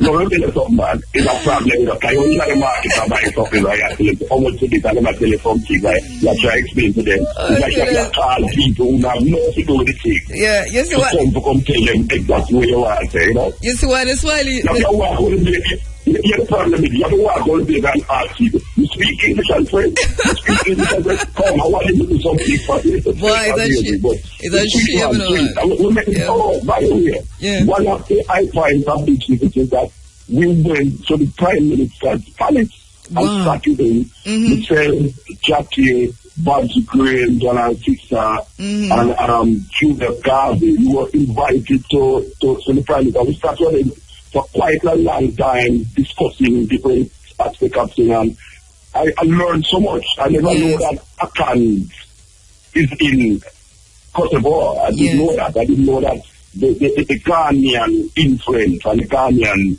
what we call tribes, it's part of the whole Cote d'Ivoire makeup of the population. You know, we know that right now, we know right now as you're talking, we have people listening in Ghana. So good morning, Prime Eye, and all of the people. Yes. And hope we know sometimes we simulcast with Prime Eye in Ghana too. So, but he's taking right now corresponding with us on the social media, listening from Ghana and talking about Bob Marley too, and the fact that he can't believe. The Prime Minister gave us a good history lesson in all the tribes come through Mali, come down into Ghana, come down and now into Cote d'Ivoire, and all the French come and the English come. It was something like sitting there, but that was one of the high points of the visit. Here, we're looking forward to much more information when you're coming, Muta. Thank you so much. Hail up Jackie and the team, the production team producer, Amber. Thank you so much. Hello? Thank you. No, I'm saying team producer, Amber Cohen. Amber. Yeah, man, I just want to tell people and say, we are all criminals, victims of the system. There you go. What good. All right, Muta. Thanks from Cote d'Ivoire. Muta Baruka coming through live from the Ivory Coast.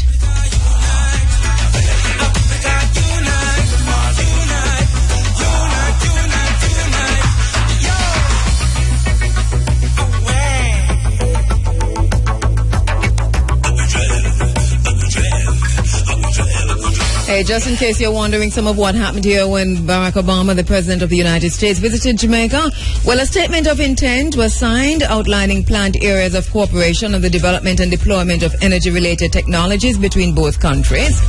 President Obama has expressed support for Jamaica's economic reform program. President Obama says ties with Cuba is to deepen within next year, Caribbean and Latin America to benefit vastly.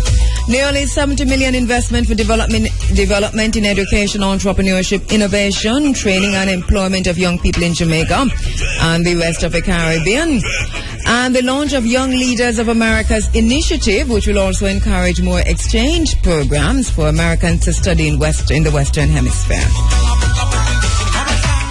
What we do not know is what was discussed with the Caricom heads.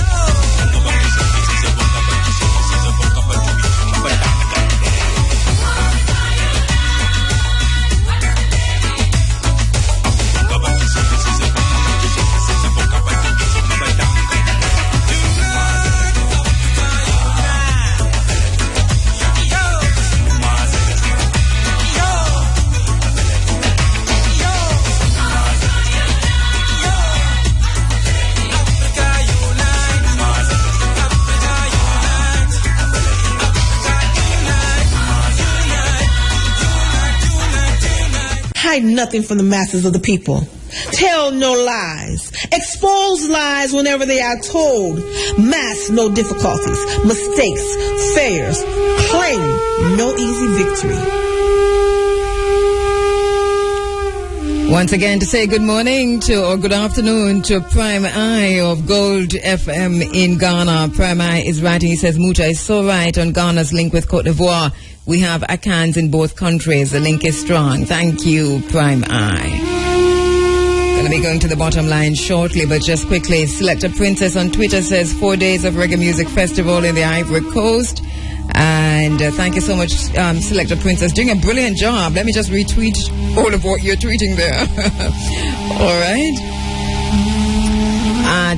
John Tekush says, you're right, Marcus Garvey and the other national heroes' criminal records should be expunged here in Jamaica. That's at John Tekush on Twitter. To the social media, just before we go to the bottom line, at Irie Daughter says 2 head months and them not care for the poor. If the poor want, they not care for the poor. Want we come knock at them door and them keep the money offshore. IMF test, not one more. Alright, thank you at Irie Daughter Michelle. Happy birthday, DJ Whistle. Happy birthday, my brother. Also at Michael Anderson says, telling us that the 70 million for youth in the Caribbean and Latin America, not just Jamaica. Our share, he says, will be minimal. At Miss Corby says, it's a shocker to see the road I travel daily. Irie Daughter, that is. It's a shocker to see the road I travel daily polish and shine, which were in good condition and iron on a wage freeze. Yes, my sister, it is the way of the world. Alright, as we scroll down, Yasika Yasanto says, at Ya Music, many of the questions asked at the forum weren't for that moment. Jamaica's youth may never get that opportunity. Alright, as we scroll down,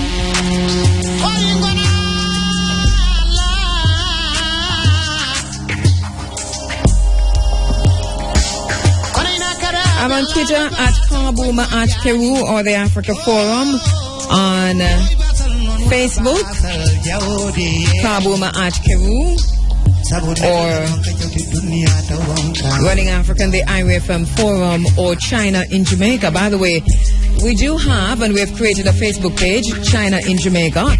We've also created a Twitter account at China in JA. At Your Music says, true, Cabo, we can't petition U.S. to expunge Garvey criminal record. We're on the books in Jamaica. He and some of our heroes are still criminals. Wainsworth Gentles, all right, talking about the 70 million.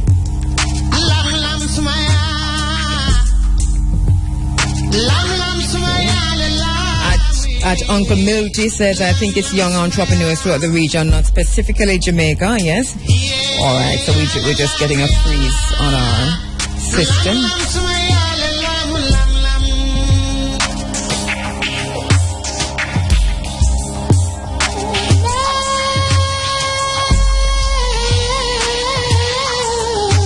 All right, at Michael Grizzle says, looking forward to playing a major role in the Maroon Rastafari unification, self-governance, hashtag self-governance.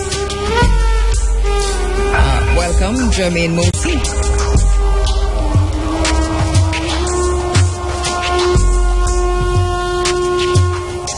All right, we're getting a freeze there now. It's running hot, believe me. and we haven't even gone over to Facebook yet. All right, so we were using our theme for the bottom line just to scroll through some of the social media comments. We'll try and get to Facebook if we can, but in the meantime, though, it's time for the bottom line, starting a little bit early because we wanted to spend some time talking this morning about China's Angola model. Before we do that, though, let's go to the comment from the U.S. President Barack Obama on China. Increasing military assertiveness of China, especially in the South China Sea. And it seems that the U.S. has responded to that by pledging to increase its military presence because it recognizes the danger that military increase of China poses to its friends and allies there. Now, China's growing power isn't just military, it's economic. On this side of the world, China has used this soft power, this economic power, especially to woo Caribbean governments. My questions are, how does the U.S. view China's influence in its own backyard, especially since you've just talked about the Cold War and alliances? And secondly, what plan does the U.S. have, if any, to contribute more to economic life in the Caribbean to ward off China in terms of foreign direct investment? Thank you very much, Mr. President. What's your name? Oh, sorry. My name is Newton Harris from the University of Technology, Jamaica. Fantastic. Yeah. Well, first of all, let me say that it is U.S. official policy, and it is my strong belief that we should welcome China's full rise. What China has done in the last 20, 30 years is remarkable. More people have been lifted out of poverty in a shorter period of time than perhaps any time in human history, and that's good for the world. I mean, we should be more fearful of a poor, collapsing China than a China that is participating in the world marketplace and trading and is getting along with its neighbors and part of the international order, because there are a really large number of Chinese people, and we want them to be doing well. So our policy is not to fear China's peaceful rise. Where we get concerned with China is where it is not necessarily abiding by international norms and rules and is using its sheer size and muscle to force countries into subordinate positions. And that's the concern we have around maritime issues. We think this can be solved diplomatically, but just because Philippines or Vietnam are not as large as China doesn't mean that they can just be elbowed aside. And by the way, we don't have a particular view on the territorial disputes, the maritime disputes. Our attitude is simply, let's use the mechanisms that we have in place internationally to resolve them. Now, with respect to Chinese investment in the Caribbean or in the Americas, in the Western Hemisphere, my response is the same one that I gave when I was asked this question in Africa, which is, if China is making investments that are building up infrastructure or improving education or helping the people, then we welcome that. We think that's great. The only thing is, you got to make sure you look at what strings may be attached. If the investments are made and it's solely to build a road to a mine to extract raw materials that are going to then be immediately going to a port and shipped to China, and if Chinese workers are shipped in to build the road, and if you don't know exactly what the deal was with the government that led to China getting the contract, in those situations, it may not be, in fact, serving the long-term interests of the country. Now, I would say, by the way, I'd say the same thing about the United States. So if we come in with an aid package to your country, and we say, we got this great deal, we're going to give you, $100 million for such and such. But when you evaluate the actual benefits, it's U.S. companies that are disproportionately benefiting from it.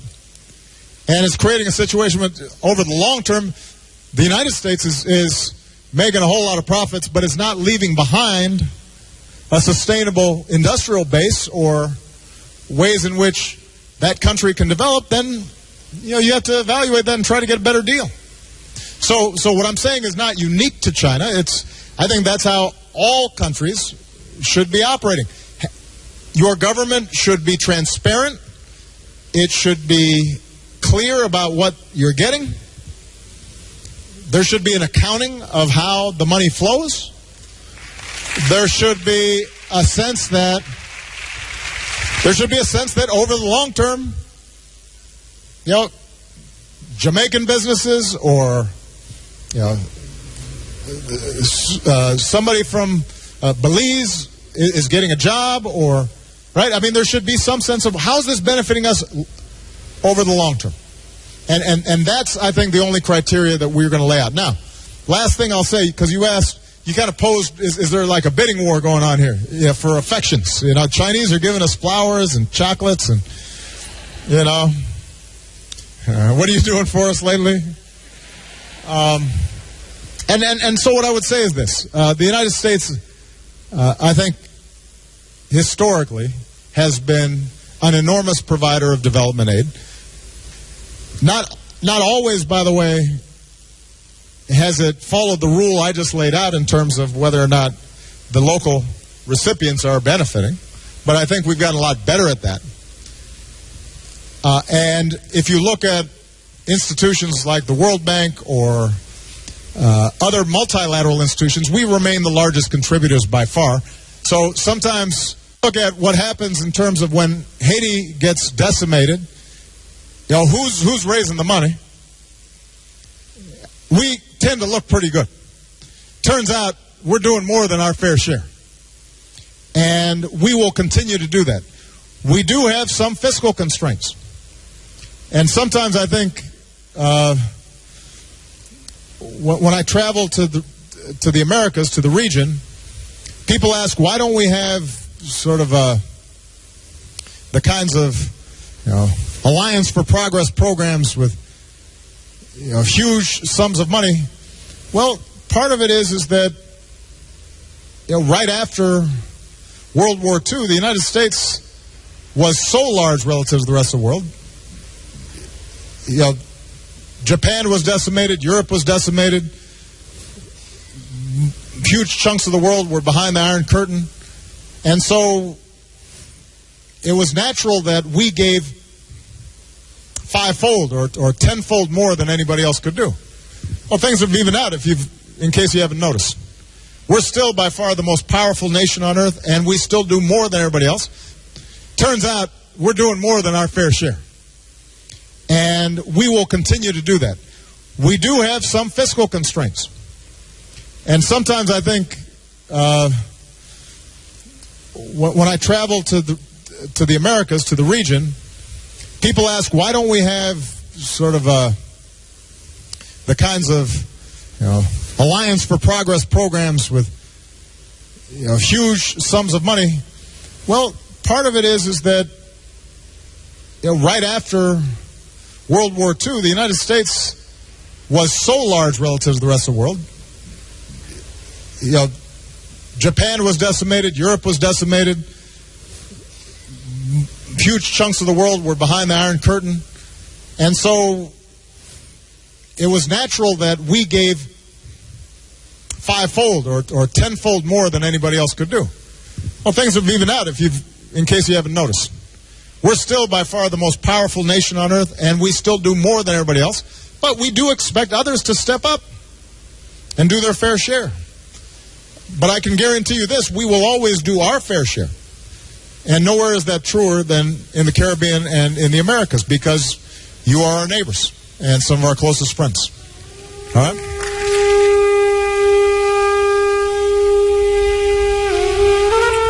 Barack Obama there responding to a question from Newton Harris of UTEC regarding China's engagement with the region. This morning we want to look at China's Angola model. China's Angola model is being rolled out in many countries on the African continent. We now see elements of it being rolled out in Jamaica. Many argue that this model is an innovative approach for foreign actors to engage Africa, to engage the Caribbean, a combination of both aid and private sector commercial models. Why is this model of relevance to Jamaica? And what will it require for this apparently universal model to succeed or fail in Jamaica?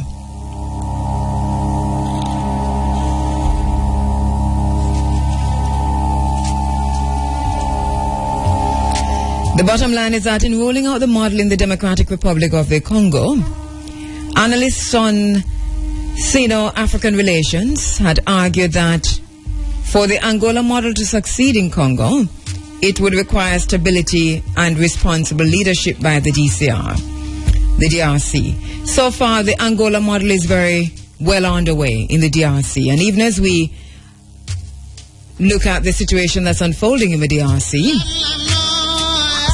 in terms of ongoing wars, China has identified the DRC's vast mineral wealth as an integral development chance for China and has underscored its substantial interest in the DRC as a partner. In fact, the bottom line is that one of the most talked about deals on the continent of Africa actually happened way back in 2008. The $9 billion with a B, US dollars, mining and infrastructure deal signed on April 22, 2008 between stakeholders from the DRC and a consortium of Chinese companies. The bottom line is that despite the fact that the DRC is plagued by a vicious war in which rape is being used as a weapon of mass destruction and innocent citizens are being driven off their land in fear to allow for blood mining, albeit in a mining sector which is booming, blood diamonds and all, the bottom line is that even though human rights activists and analysts had also suggested and argued that the Angola model would not have been possible in Somalia, given the lack of a central government and a 3-decade-old civil war which continued to rip that country apart, China has indicated to Somalia that it is willing to work with that country, while at the same time ruling out the Angola model. What are the lessons for Jamaica-China relations, for Sino-Jamaican relations? My view is that the answer to that question lies in understanding the Angola model itself and understanding how and whether China plans to or is already engaging that model in Jamaica. In other words, the bottom line is that for us to understand China and Jamaica, we must examine China and Africa, historical antecedents aside, and the role of the Angola model in these relations. Angola is an oil-rich country. In fact, one might conclude that the country is deeply cursed with natural resources. About 11 or 12 years ago, I started looking at Angola through my Daughter of Africa lens because I had stumbled on information that even at the heights of a civil war in Angola, there was a weekly flight, direct flight from Texas to Angola, a flight which carried only Caucasians and which was never late. Why? I asked, and the answer, of course, was oil.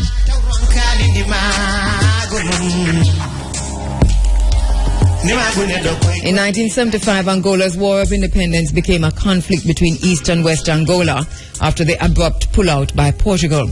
The Soviet Union and Cuba stepped up to support the new socialist government, while the rebels were supported by apartheid South Africa and the USA. At the end of the Cold War, Angola's proxy struggle morphed into a fight for control over blood diamonds, natural gas, and of course, oil. 40 years of war came to an end with the death in battle of the 67-year-old leader Jonas Savimbi in 2002. The bottom line is that between Dos Santos and Savimbi, Angola had been led into oil loans totaling billions and was so in deep with the IMF, they had failed to pass a single test over a period of 10 years. The Bretton Woods institutions, the IMF, Paris Club, World Bank, etc., had Angola in a vice grip of high interest rates and a refusal to negotiate with Angola. In comes China. China offered multi-million-dollar loans to Angola, enormous Chinese loans, upwards of $14 billion in Chinese loans. Loans were offered at 1.5% interest compared to the 2.5% of the IMF and World Bank, etc. These attractive concessionary rates, obviously better than the commercial banks and other lending agencies from which Angola had been borrowing.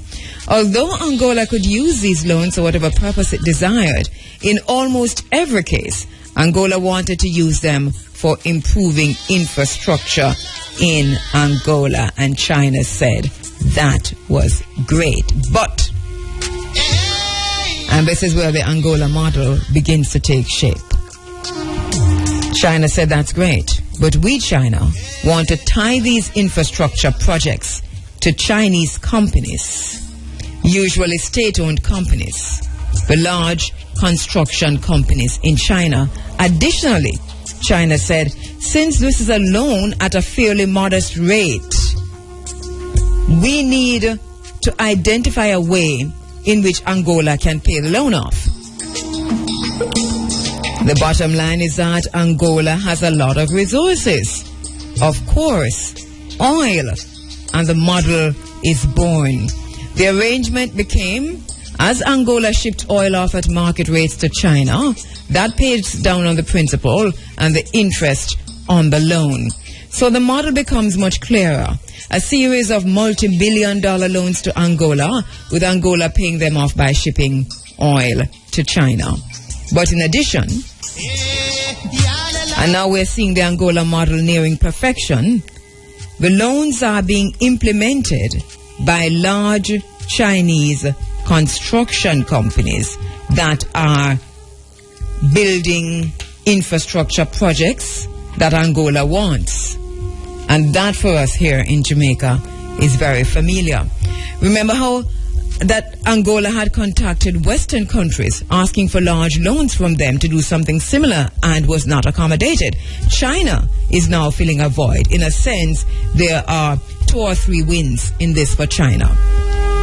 They get all that they desperately want at market rates and on a sustained basis from Angola. And at the same time, the Angolan government is using most of the money to pay for these infrastructural projects by bringing in Chinese companies to do it.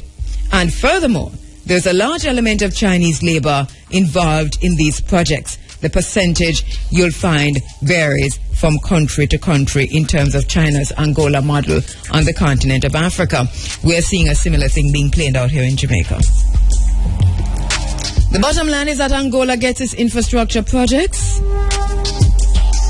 China gets its oil, and also gets a business for its construction companies, plus an added component of employment of Chinese laborers. It's a win-win-win for China and a win for Angola. And the Angolan government seems quite happy with the situation. That is the bottom line. And that is China's Angola's model in a nutshell. The bottom line is that the Angola model is being exported to other resource-rich African countries like the DRC, Somalia, Ghana, Sudan, etc. And immediately you're seeing and recognizing elements, large elements, of the Angola model in China-Jamaica relations so far. This model works very well for China. Whether it works well for Africa is yet to be determined. The bottom line and the question we should be asking ourselves is, what can we learn from China's engagement with Africa in our engagement with them? How does understanding the China-Africa relations facilitate leveraging of China-Jamaica relations? My own thinking on the matter is that we have a few planks on which to stand. The bottom line is that all this money coming from China, which both African and Caribbean governments love to call aid, are in fact loans. They come with strings attached, strings imported from Angola, the Angola model. In the first instance, to what extent can Jamaica negotiate even lower interest rates? Or can we? To what extent can Jamaica ensure that Jamaican companies, construction, consultancy, etc., are given priority over Chinese multinational state-owned companies? To what extent can Jamaica ensure that where Jamaican labor is available, Jamaicans are employed on these projects? Of course, other issues of migration, village or colonial settlement, environment, human rights, labor laws, and transparency are extremely relevant, and we'll deal with those another time. But in leveraging China-Jamaica relations through migration is an urgent factor. We're going to be picking up on who are the Chinese in Africa, the various kinds, in terms of what they do and how they interact with Africans on the continent of Africa, and what we can learn from that as we continue to look at the Angola model and to put it in perspective in terms of Jamaica-China relations.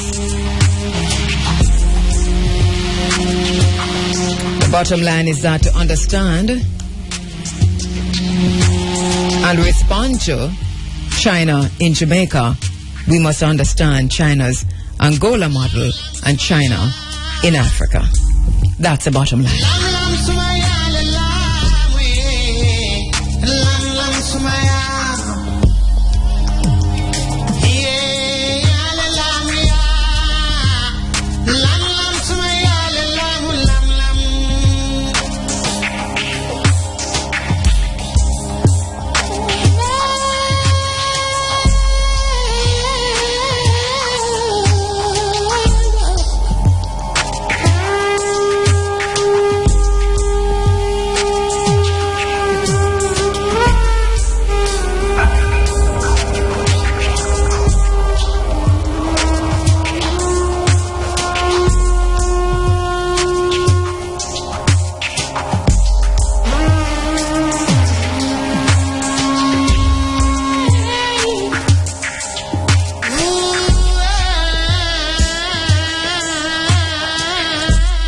This is our way of saying goodbye for today as we make way for the big A inside of a Sunday Sunshine. Thank you so much on Twitter for writing in, for really keeping the conversation going right throughout the program. Thank you so much. That was brilliant. Thank you so much.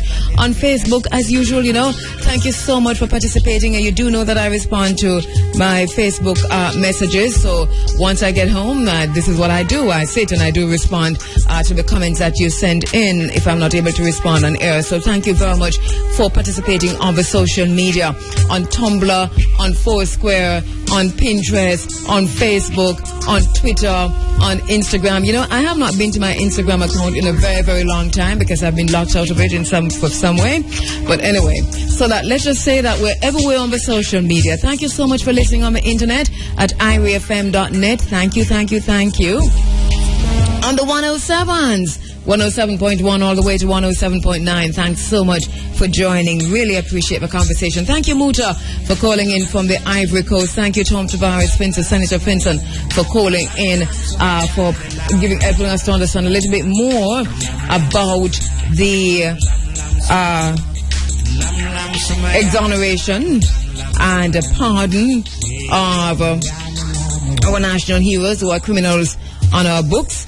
Also, thanks to Dr. Imani Tafari Amma. We had to push back the interview, but I know you understand. Thanks to Miguel Steppa Williams, talking to us about marijuana. To Shane Cunningham of the Norman Manley Law School. Who else did we speak with this morning? Thanks to my broadcast assistant, Shamara Preston, telephone operator, Simone Brown Keys. Thanks to Shane Clark and Tesfa Pitt for assisting with the clips that you heard this morning. My name is Kabu Ma'at Kheru, and inshallah, God willing, Mungo Ajikali, I'll be back with you come next week with much more inside of the Africa Forum. What good? And tell him what I want. Howdy. And I want you to have every chance, every tool. All right, wrong CD. We want Bob Marley.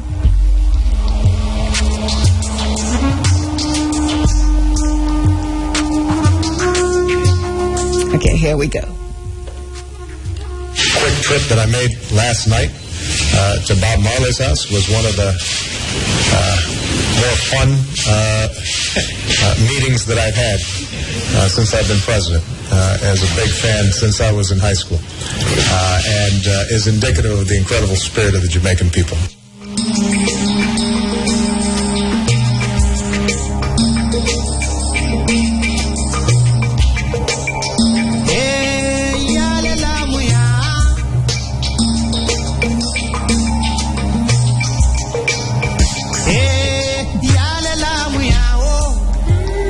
When we lose our African connection, we lose our royal connection. When we disconnect ourselves from Africa, we cease to be a world people. Without the African connection, we are a disjointed people, begging for the entry into somebody else's house.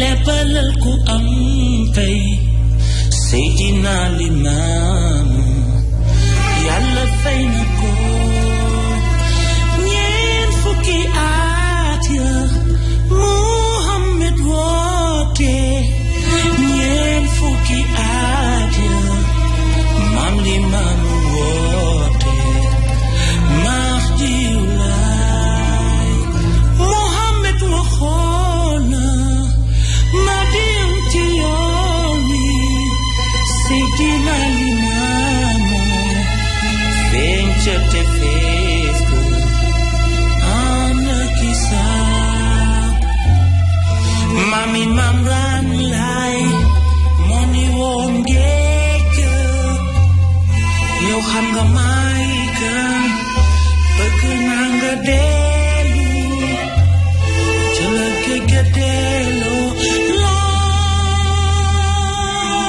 laay keroog la woote Haji Budaay Laay kaay leen ka lay leen ñëw leen dikk leen jamu lamul azam laay moo dellu see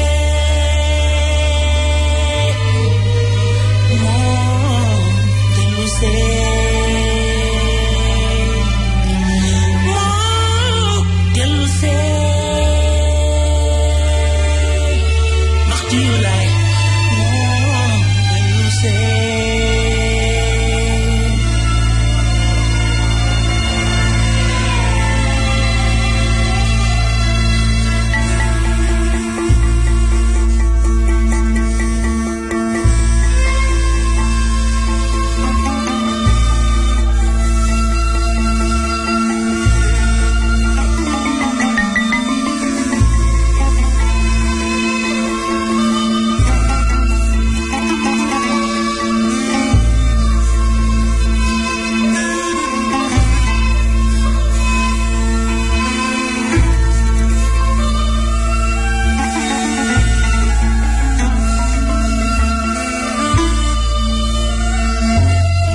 Bayi Isa Laay Bayi Mandione Laay ak Ababakar Laay Mami Maam Raan Laay ak Ablaay Caw Laay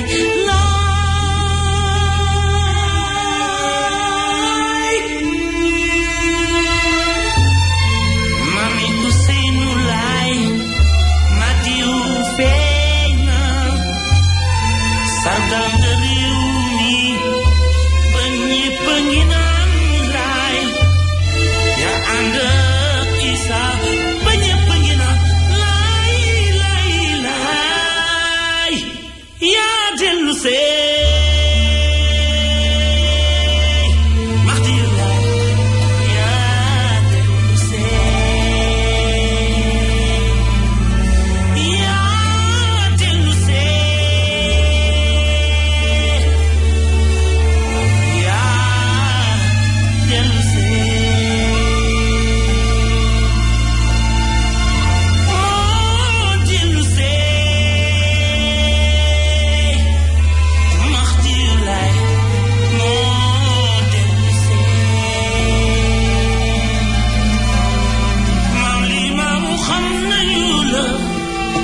Mahdiyu